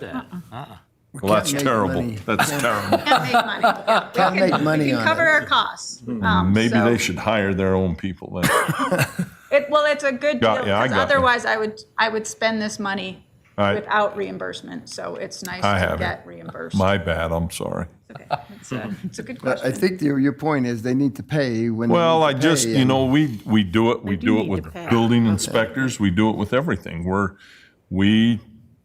We send our people out to take care of other places. So I don't do any work on outside of the city with that money. Right, well, right. So that's, yeah, other than some phone calls probably. Personnel, we have about 2.25 people. I have about $14,000 in seasonal staff. And there's that $14,000. We often don't expend it. We get CPIs. So some years we spend it, some years we don't. We've been lucky getting CPIs lately. And that's from ISU. They pay for somebody to come work at the city. So our expenditures, personnel just went up with health insurance mainly, and the salary increase. Operations and maintenance went down because of, we have fewer grants for next year, and interfund looks the same, which is weird. I think that's wrong. Just noticed that. So, That's it went down a little bit. yeah. Okay, next. Over 3%. So starting next year, if the Centennial Park project moves forward, we expect to have expenses coming out. And I just threw a number up there of about what we expect. So, and if we get all these grants, so we'll heavily dependent on getting grants. So additional needs for this department. I would argue a stormwater utility fee is needed, so we're going to have some internal conversations about that. So especially thinking about capital improvement projects. One of our goals is to reduce how much water gets to the Portneuf River so that we can infiltrate it into our ground and aren't sending sediment-laden water to the Portneuf River. So that is. Good job this year. That's right. Yeah, you can back off on it a little bit if you would like. Sacagawea Park does a great job of that. First Street Wetland, all of the stormwater ponds, but we have a lot of the old part of city that has no stormwater treatment at all. And we have 3,000 acres of open space about in the city, and there is no real management of that. So Marin Hunter in Parks and Rec does, some trail management. I am doing some vegetation management. But probably you could really argue that our number one source of people visiting Pocatello is to take their mountain bikes out and ride these trails.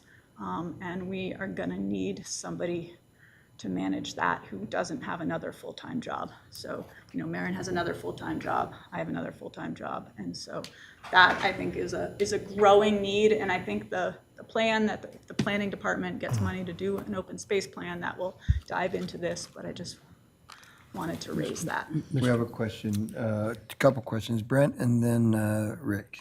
So what's the picture on the upper left there? Looks like sediment-laden water. Yeah, that is the old Day Street outfall. So that water now goes into Sacagawea Park. And so just a little bit of water comes out there. So that is what we are capturing in Sacagawea Park. It's pretty impressive. It's just north of Carson Street, that outfall. Right. And so what is the city's greatest environment or pressing need right now, if we have any? Definitely stormwater treatment, which really translates into infiltration in general. And the other one we could argue is ensuring we have enough water. So just doing that analysis to make sure we've got enough, water, and what proactive steps do we need to take. We can't manufacture water, right? We had our last analysis for water was done in 2000 time period, early 2000s, so we need a new study. All right, thank you. Oh, two answers, sorry. Mr. Mayor. Yes, Rick and then Linda. This management of open space that you mentioned, is that a full-time job, or is that something that could be contracted to another agency as a part-time thing that they could do? Full-time.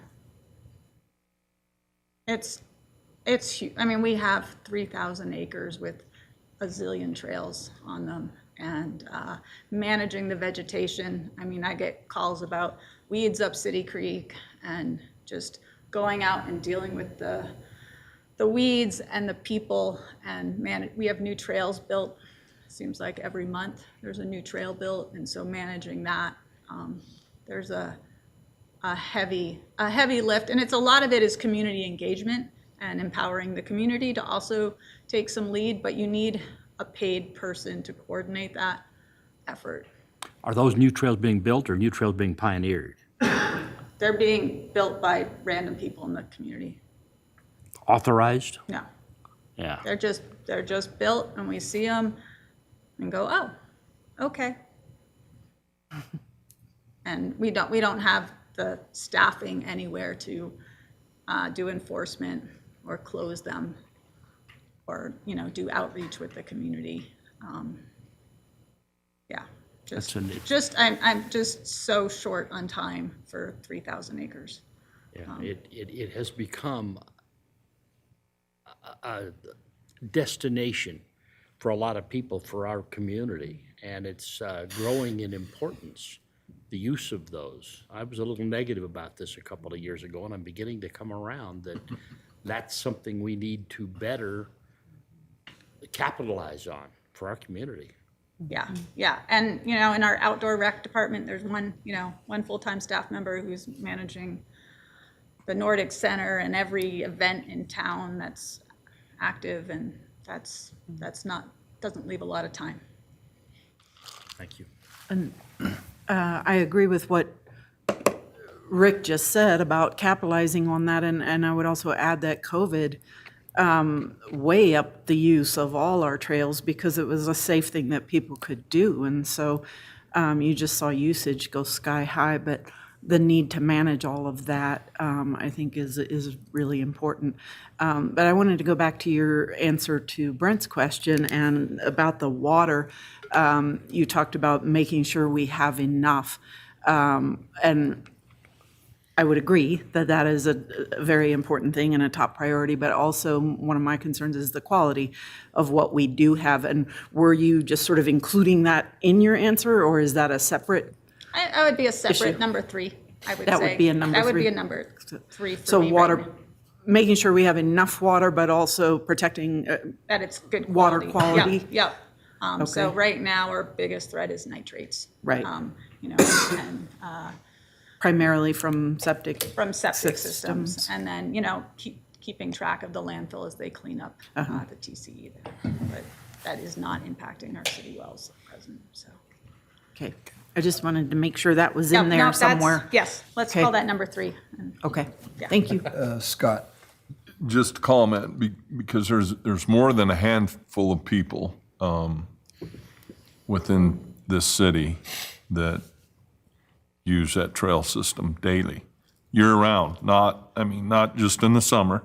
And they volunteer, and they clean up, and they kill weeds, and they keep the trails clean, and they pick up garbage, and that's what they do because they love it that much. But when you talk to them, and I have a good friend that uses it daily, year-round, he said that there is really no management, right? It's open, and right now, he said the battle is coming, and you get trails that are cut off by different things, and people selling pieces of ground, and things are changing, and there's really no help. There's not enough time to take care of those things. So if we don't start looking to the future of that, and we've talked about it a ton, I think as a council and as a city, we're gonna end up in a bind. Sooner or later, we're gonna end up in a bind because of the of the conflict. And I guess we want to avoid that conflict. Rick? You know, and to add on that, Scott, I think one of the things that's happened the last few years, it's encouraged the proliferation of that trail usage, is electric bikes. It's enabled people that couldn't do those things before. And with the growth in the senior population in our community, it's amazing to me how many of them own an electric bicycle, and they're up on those trails now because they can, and before they couldn't. They didn't have the ability. And I think it's put tremendous demand on the resource that I think we're behind the curve here. Okay, I've got Josh and then Linda. The other thing I'd add is that there are a lot of community groups here in the city for different recreation opportunities, whether that be mountain biking or I'm an active part of the disc golf community. We have people who want to go up and mow the Nordic Center. They take their own weed whackers up and they organize days for mountain bike races and for disc golf tournaments. And they're just calling Marin typically saying, you know, we need a key to the gate, for example, for the Nordic Center. When can we get up there? What can we do in order, you know, can we coordinate with city efforts? And I know that she's just absolutely overwhelmed, but there are a lot of community groups who want to put time and money and effort into expanding and growing our public spaces.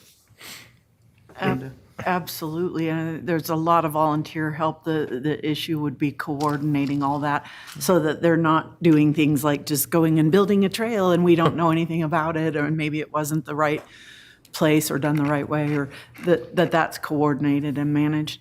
And most communities do have an open space manager in Right. in the Intermountain West Right. of our size. I just wanted to make one other point related to what Rick was saying. I agree that, I mean, it's this great thing with e-bikes that people who couldn't get out before now can.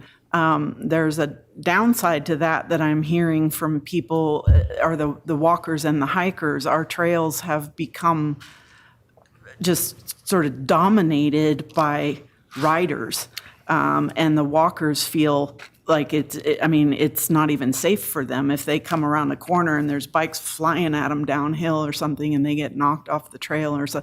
So, I mean, it's I guess a good problem to have that we have so many people out there, but trying to figure out the balance or the safety issues of having riders and walkers and hikers on the same trails, and how can we best make it work for everybody, and horses too. That's in there. And we see on the Trails group on Facebook discussions about this issue, but often it's the walkers who get, you know, knocked off into the weeds or something because of bikes coming flying at them. And that's one of the roles I see this person doing, that nobody has the time right now to lead that effort, because it's a big ongoing effort.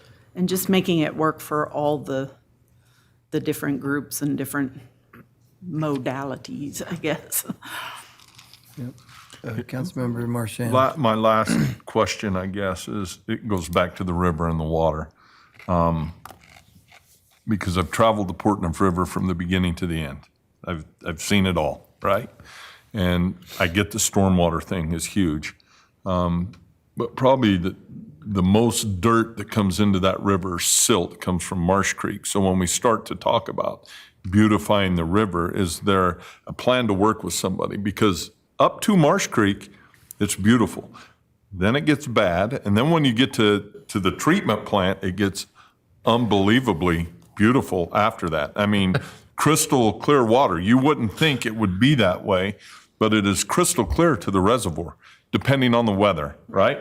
So is there a plan in place when you look at the whole river system to go, because you put a ton of money into it and we still have Marsh Creek coming. It's not going to make it any more different than it is right now. It's still going to be chocolate brown coming through the city.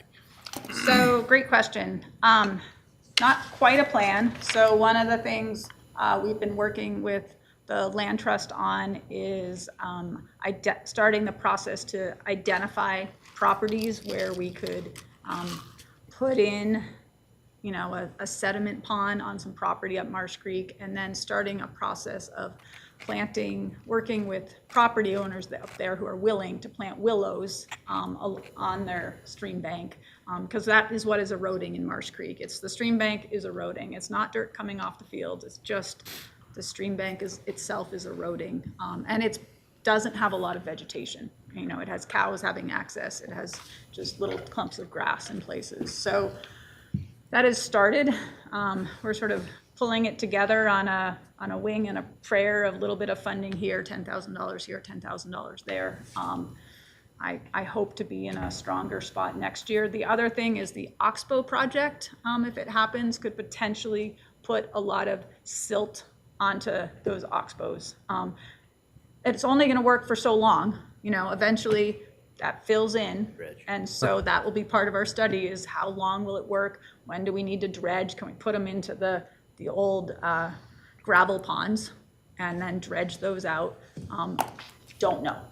That's sort of the initial preliminary study. Is that feasible? Mr. Mayor? Yes. I'd like to just follow up on what you were just talking about, especially the protection of the river edges. A couple of years ago, we did a tour, and it was coordinated by several agencies, but all of Bannock County, and we visited Marsh Creek and Lava and McCammon area and looked at all these things, and I can never remember the name of the agency, NR something. NRCS. NRCS. They were one that was really focusing on protecting the river banks and working with property owners and farm owners in order to, and I think a lot of that was grant funded, but to plant certain things and to take vegetation and lay it down and all sorts of projects about protecting the river edges and banks in order to, we're downstream from that. But there are other agencies working too. So the NRCS has pretty much most of the money. There's some DEQ money. It's just a little bit. NRCS gets a lot of grant funds that they dole out. It's a cost share. You pay, say for us, we'll give you so much per foot of stream bank or for whatever you're going to do. And it's a great program. And I think one of the big things is to get more people in Marsh Creek to apply for those projects. That was one of the issues. When I went on the tour, the guy I rode with was from NRCS, and he was talking about one of the biggest obstacles is getting farm owners, property owners to participate in the program. But those that do then really see the value, and then that helps.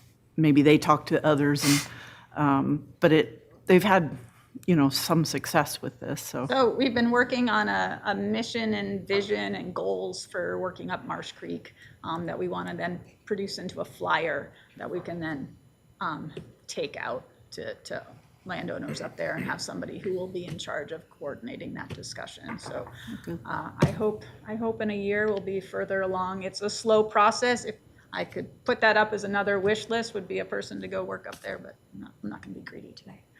But that is. Can I take this one step further? Is there a region or section of Marsh Creek that is contributing the most silt to this project? Is it the upper reach, the lower, the middle, or is it the lower? It's the lower. It's below McCammon is where we see the sediment coming from. Below McCammon. And where the part where we, both the part that we call the piano keys, they're just like narrow piano key-like property, and bigger acreage.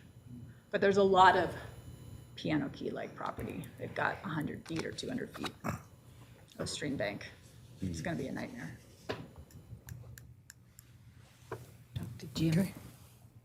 Okay, other things is Ryan's going to talk next, but I'm just going to express my support for GIS staffing increase. I use Ryan's GIS all the time and really could use additional people there. And business licenses is another one. That would help a bunch with our private ponds. Yeah, with our private ponds, with our individual inspecting individual businesses, just ongoing issue. And right now I'm looking on Google to find companies, and it's exhausting. Okay. Thank you. All right, any questions? Thank you much. That was Thank perfect. I have you. to go to my next interview. Thanks. Yep. I'm glad you were able to make it. Yeah, me too.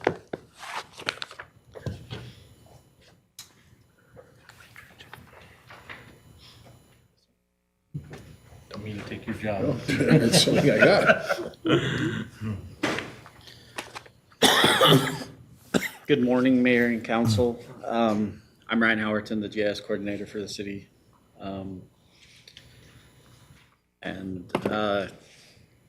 First I'll talk about the projects that I've been working to complete or have completed in the last year. First one, which was a big one for me, was getting an enterprise agreement with Esri. This allowed us to expand Esri access to the whole city. What's Esri? Esri is the main software that I use. It's pretty much my whole world. Everything I do is in Esri. Everything from licensing to create web maps to individual desktop applications to create and edit data. Everything I do is Esri. So it is the software, it's the proprietary GIS software. And now we have access and licensing pretty much for the whole city, which opens up a lot of opportunities that we previously did not have. I've been working with the water department to develop a lead pipe inventory. This lead pipe inventory is required by the EPA. We have a pretty good start on that inventory. We're integrating it into Lucity, which is our asset management system.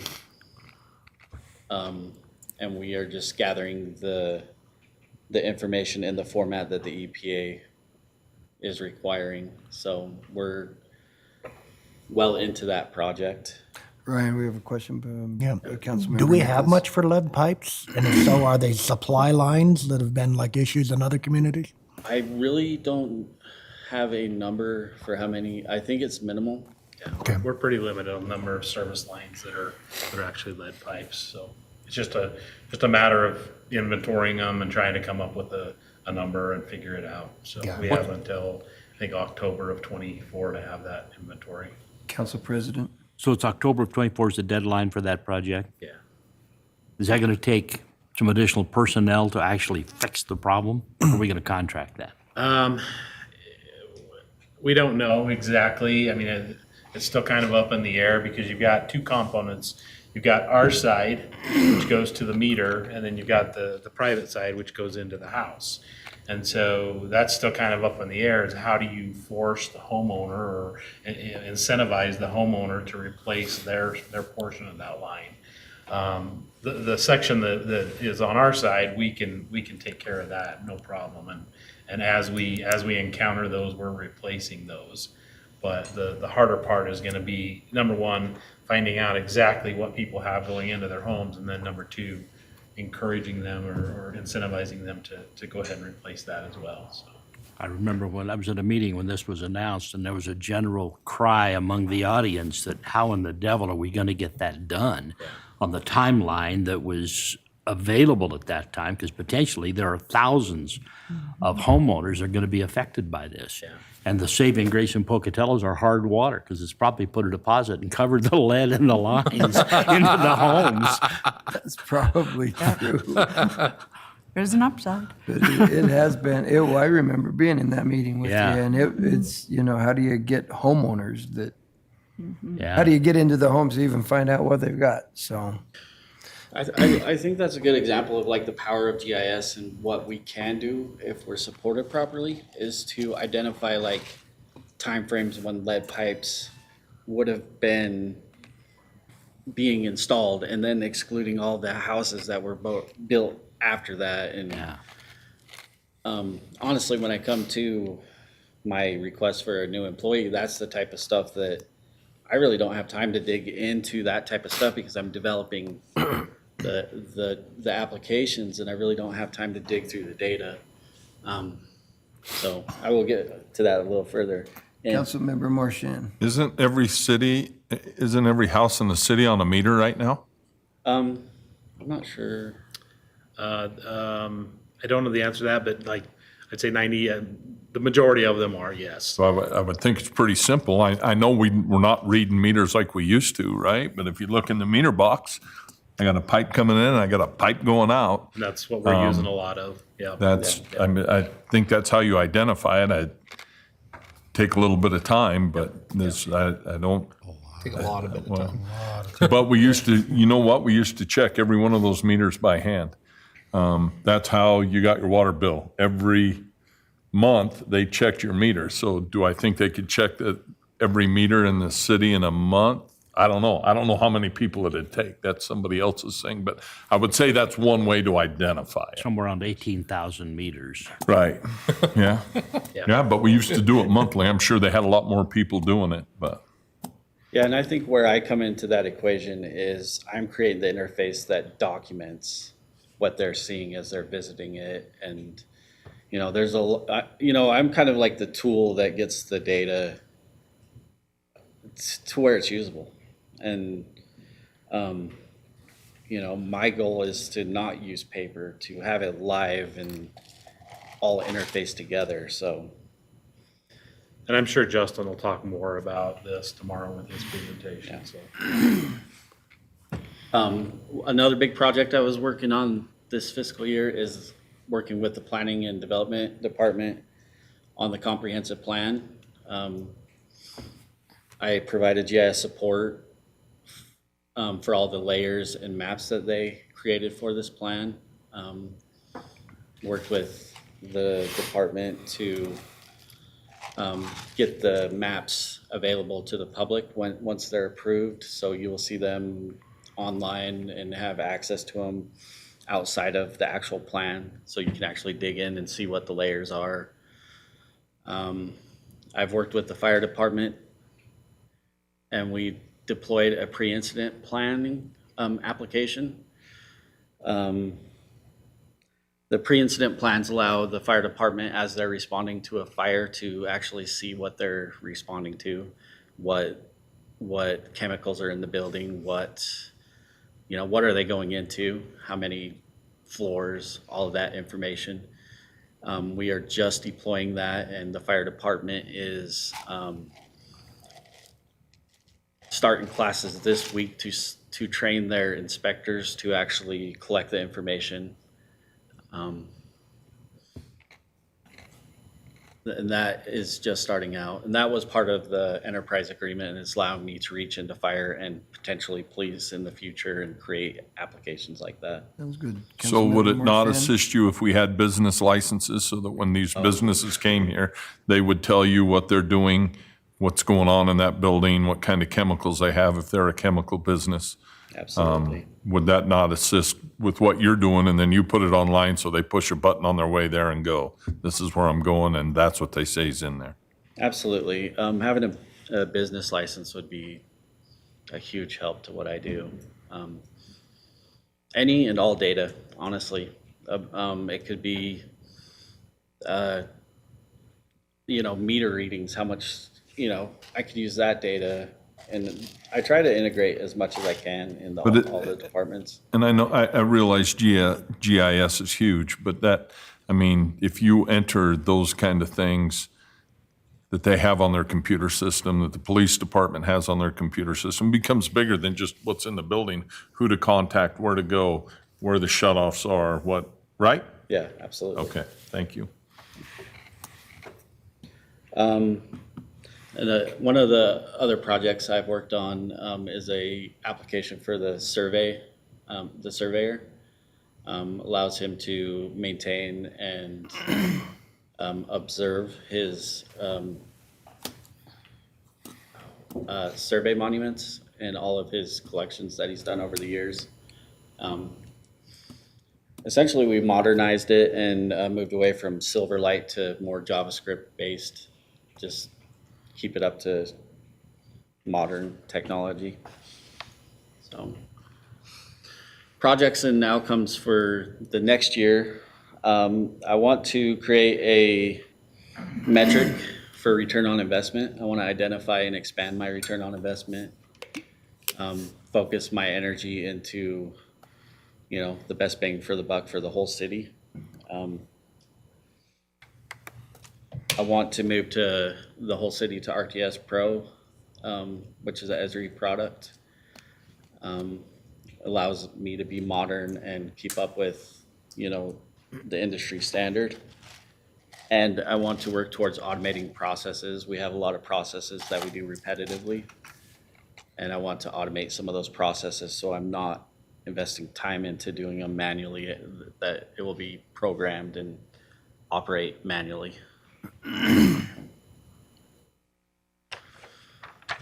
My department is funded by interfund transfers. Those two funds come from water and WPC. I am also partially general fund. So I'm kind of broken into thirds on how my funding is supplied. Currently, I'm a 1.5 personnel. I'm requesting that we move to 2 and remove the half. So for fiscal year 24, hopefully be 1 exempt and 1 non-exempt employee. The new position request, I've already been in front of you guys before. I'm requesting this. It's a GIS analyst. The total cost for the variable hour employee, which is in place now, is approximately $32,000 per, and that's 20 hours per week. And we want to move towards a full-time equivalent employee, which would be about a $90,000 cost. The benefits, I think, would be immense. It would allow me to expand and clean data. I think that we have a lot of data. I don't know how much clean data we have, and this would allow me to expand in many ways. And currently I'm managing approximately 350 plus different layers and data sets. Oh. And that would allow me to really dive into each one of those and provide better layers, essentially.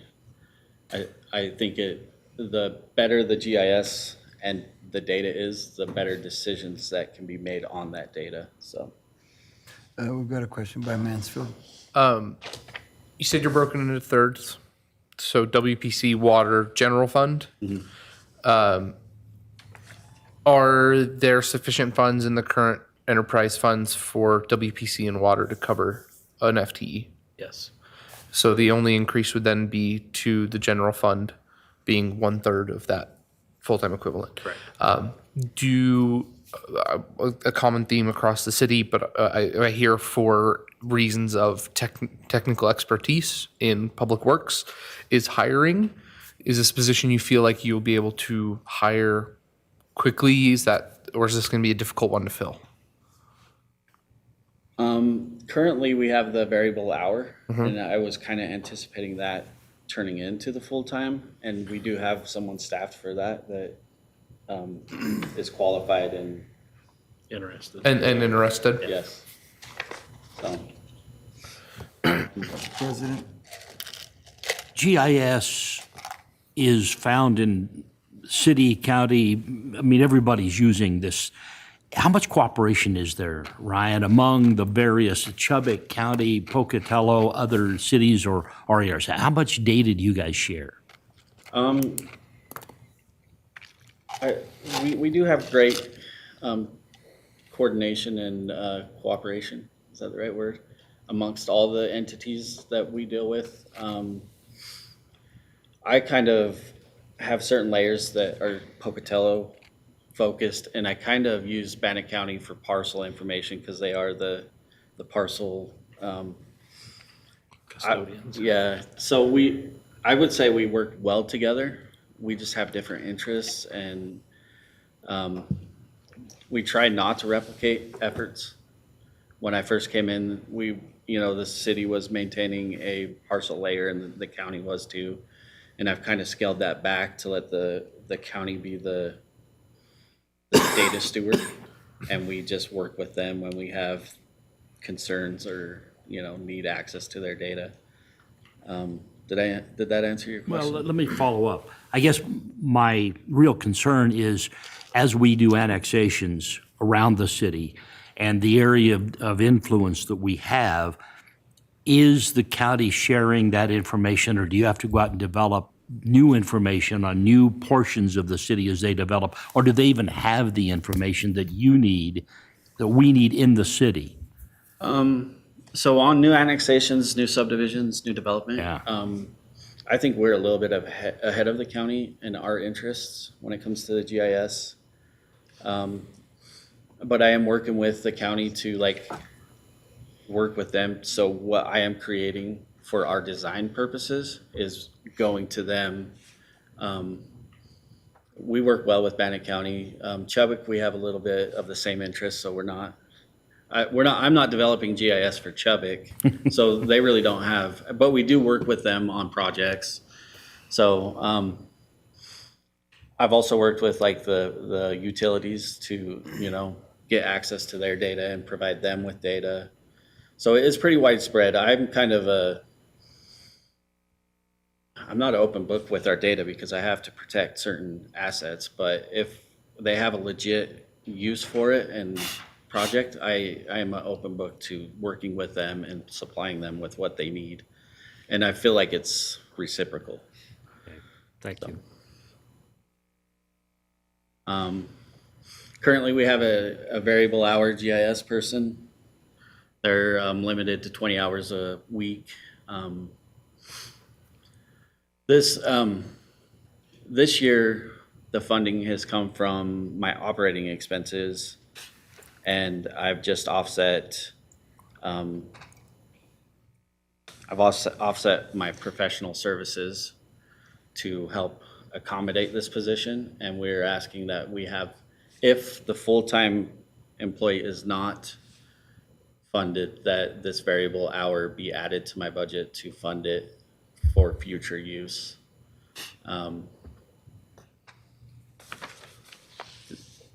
Did I cover that well? Yeah, you can talk about your award. So recently we applied for a PWA award, and we won it. Also, we applied for an AIC award, and we won that too. So I think this goes to show what we are capable of doing with a limited amount of hours, and if we expand on that, I think we could. I honestly think we can do amazing things here at the city, and be at the forefront of GIS technology for Idaho. I think we have the skills and the foundation to be almost something to brag about as far as GIS goes. So. Mr. Mayor. Council President? I would love to schedule a work session down the road after we set a budget and have Ryan come in and show us what he does and what GIS really means to this city and to the citizens. I think it's a new technology that I don't think is well understood, and how it's applied and how all the various departments in the city work. And I think it would be really educational for us and for the community at large. I honestly would welcome that, because I feel the same way, that I do feel like I operate kind of in the background, but what I do is, it's a huge part of a lot of the operations at the city, and being able to show that, I think, would be powerful. I agree. Sounds like you better put a presentation together, Ryan. I absolutely will. So, these numbers may be a little different than the numbers you're seeing on your PowerPoints. My personnel cost with the requested full-time equivalent position will jump up to 192. I think your guys is showing my total budget on that line. So there will be a little bit of numbers that difference there. My operations is increasing by the 3% to 73,779, and my interfund transfers is going up just a touch. Josh? You're currently paying for your variable time employee out of your operations, Yeah, and you said you've reduced, was it contracting and professional what was it that you've reduced? it comes from a line item, other professional services. So what I was using to use for contractors and consultants. With an additional FTE, is there a chance that that line item could be slightly reduced? Maybe not. Absolutely. And I think with that position, I think you'll see other departments being able to cut down on what they're using for consulting as far as GIS goes. So I think you'll see reductions across the board as far as GIS consulting goes. Would we be able to get some sort of a number of what your budget could look like operating with that assumption of how that line item might be reduced? Absolutely. Yeah. Because if the general fund ask is 1/3 of the, let's say approximately 90,000, if you're able to cut 15 out, then the tax ask would become 15 to the general fund for the new budget. And if you could give us some sort of that differential, that would make it easier when we come time to tax solution. Absolutely. Thank you. Another thing I think that I've been really light on is training. Okay. Training has helped carry some of the load of that. But yeah, that's, any more questions or? When you say training within your department or other departments learning how to use what you have available? Within my department, so like going to conferences, doing online trainings, a lot of technology you can do, like courses online that, empower us to do what we do. And I just haven't been spending that this year to help bring that person in, so. Okay. Any other questions? Thank you. Thank you. Good job, Ryan. Thank you.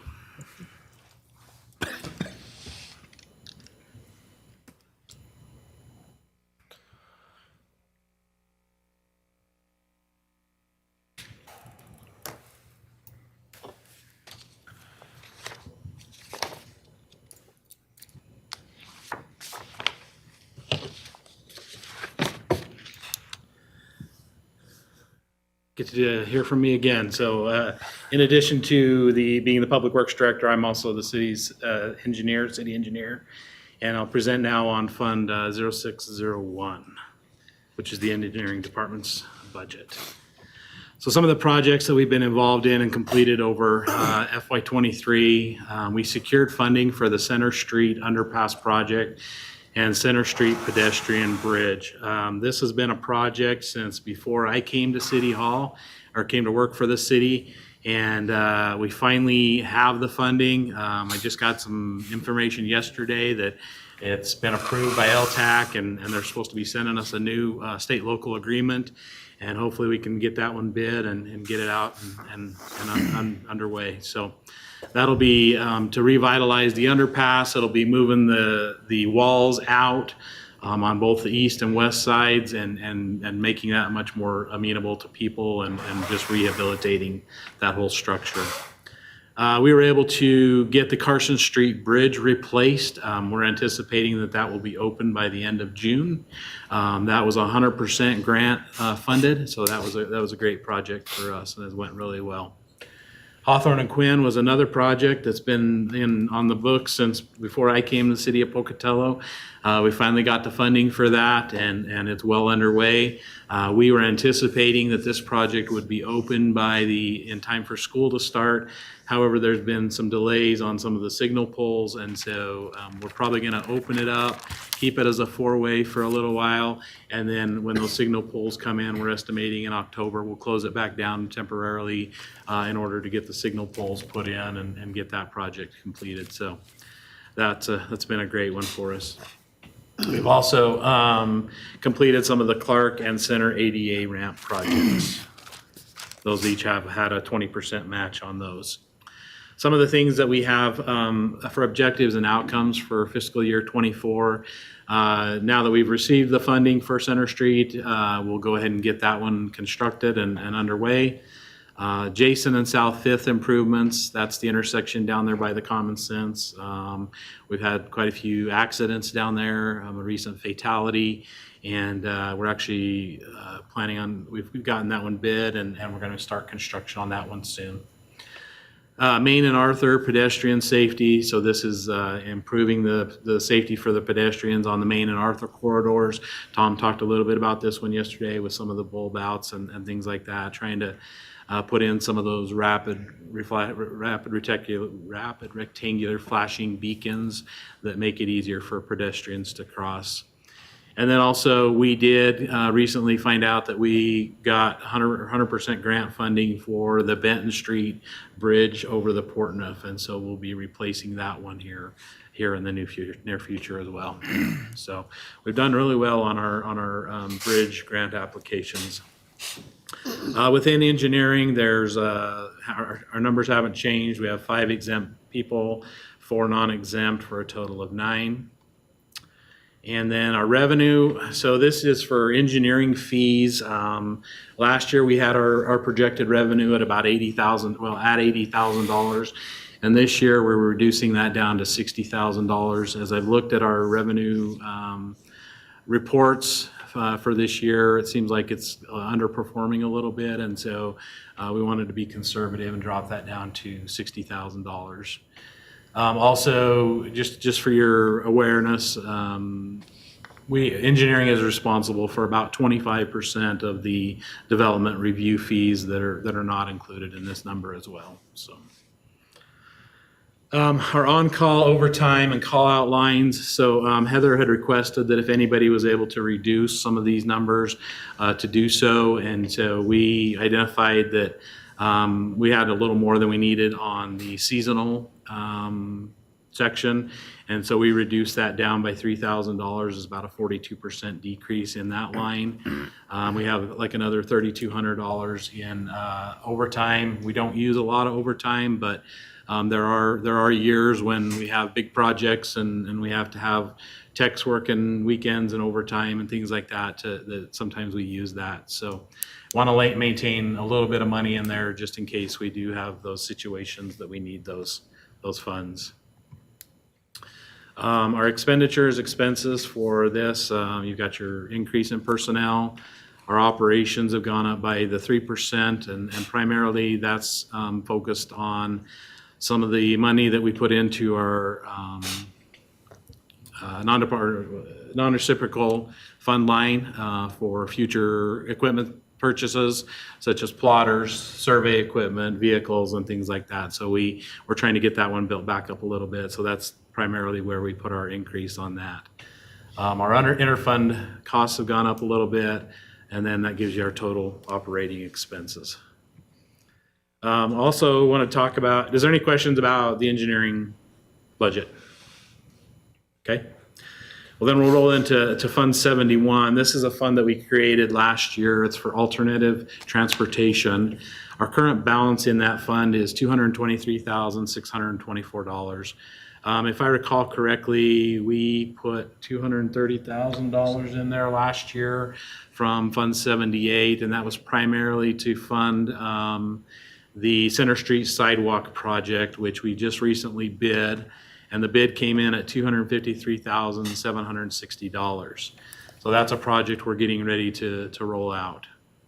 For this year, we would do a budget request of an additional $35,000 to fully fund that Center Street project. And then we also have the last of our ADA ramp projects with ITD for $60,000 that we would request funding for that as well. So, and then we are requesting full budget authority for Fund 71 in order for us to accommodate those projects. One thing to note on the Center Street project, I believe that one has a 20% match, and so there will be some, once we expend that money, it will come back into this fund and be available for future alternative transportation projects. And then the ADA ramp money, the $60,000 is fully reimbursed, and so again, that money would come back in here and remain as a fund balance as well. Any questions? Nope. Okay. All right. Okay. Let's roll into ARPA. I know you guys love hearing about ARPA. Number 6. Shit, there it is. This one will be short and sweet. So the ARPA fund is Fund 84. We had a presentation last week where we went through the list and came up with a great list. And to this point right now, we had the other 2 projects which were approved in there, and that was the employee premium pay and then the design of well number 2. So currently for well number 2, we've spent about $222,000 worth of the $2 million that was allocated for that. But total obligated for those 2 projects is $2.89 million. And then we had, for our obligation, or kind of what our outcome for FY24 was to go ahead and obligate the other $7.8 million, which we took care of last week. So this was the list that we came up with last week. Just one thing to keep in mind, we were over allocated by about, what was it, $240,000, I believe it was. And so as these projects get completed or are happening, that's something else to kind of keep in the back of your mind. And then also we are, just like we did last year, we're requesting full budget authority for Fund 84 so that as these projects are happening, we can go ahead and get those accounted for. So any questions? Questions? Nope, doesn't look like it. Thank you, sir. Thank you. Thank you.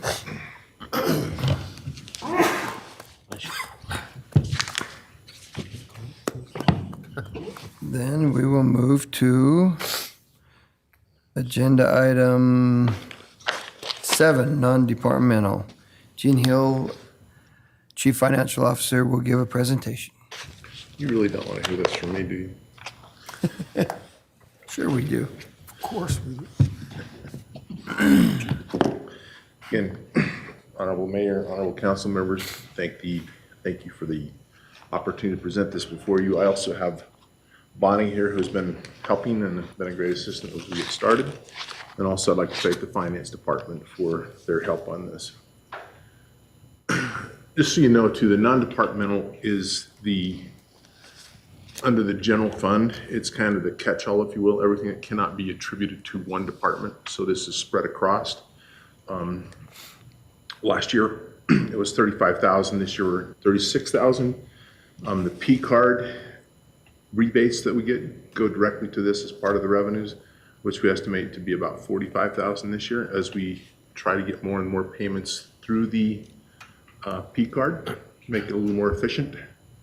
Along that line too, we're trying to get rid of the paper trail, make it so it's all electronic, which will save a lot of time for everyone. On the expenditure side, I'm gonna work from the bottom up, if you will. So there's the match that we have to do for the transportation department, which I broke out so you could see that. It's $582,000 this year. Then the contributions to the nonprofits in the area, we've increased that to $135 per all of their requests that is given, and then operations is $289, and then the interfund is broken out. A couple of things that are covered there is basically 100K goes to GIS.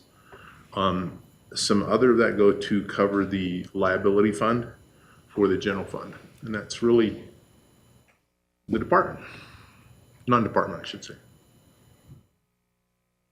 Any questions, Council? Councilmember Nichols. So can you give us an idea of additionally what all other type of things fall into that? Yeah, there would be, for example, membership fees, for like the Chamber of Commerce or other things like that. And I think that's about 140,000-ish that go for those things. You know, membership fees, we're trying to participate, like the what is it? That benefit all Benefit departments. all departments, and it's the like the membership in the Council of the Cities of Idaho and things like that. Could you just go back to the slide with the, there, thank you, that's all I wanted to see. Gene, what brought down the operating cost so dramatically? I think breaking out, yeah, thanks. Breaking out the transit, the match. So adding it down at the, oh, okay. Yeah. I just wanted to, you know, again, we're trying to get more transparent, right? Okay. Okay, other questions? Okay, thank you. Thank you.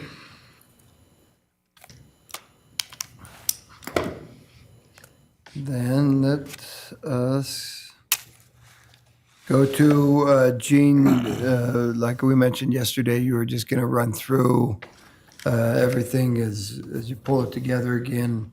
I know you weren't able to get everything put together. You want to explain to the council where we are with that and what we're doing. Yeah, so I'm running behind trying to get all of these slides corrected and things, so I apologize for that. So my plan is to email that out to council tonight, so that you'll have the latest on all of that. And again, that will cover, you know, all the shortfalls, all the overages, so you have a chance to do it. We'll have the corrected numbers. We'll also have work with Connie to make sure that you get these updated presentations week to date, if you will, so that we'll do that. Any questions on that? Do we need it nightly, or should we just get it all at once on Thursday night? Well, it's, So we were trying to give it to you every day so that you could review it and look at it. It's up to you if you'd like it just at the end of the week or not. I know after Thursday. After whatever's Thursday, easier on he's- him. I think his plate's pretty full, so I'm looking at it going, if he could just get it, if we have it. It does, whatever works for him. You okay, Council, with it? Well, if you do this tonight, will we have corrected slides then for tomorrow's presentation? We're working on that as well. The rest of the afternoon, we'll be working on making sure. I think my intent is going to have them correct all the slides before they do any of that for the council, so that okay. we have them corrected.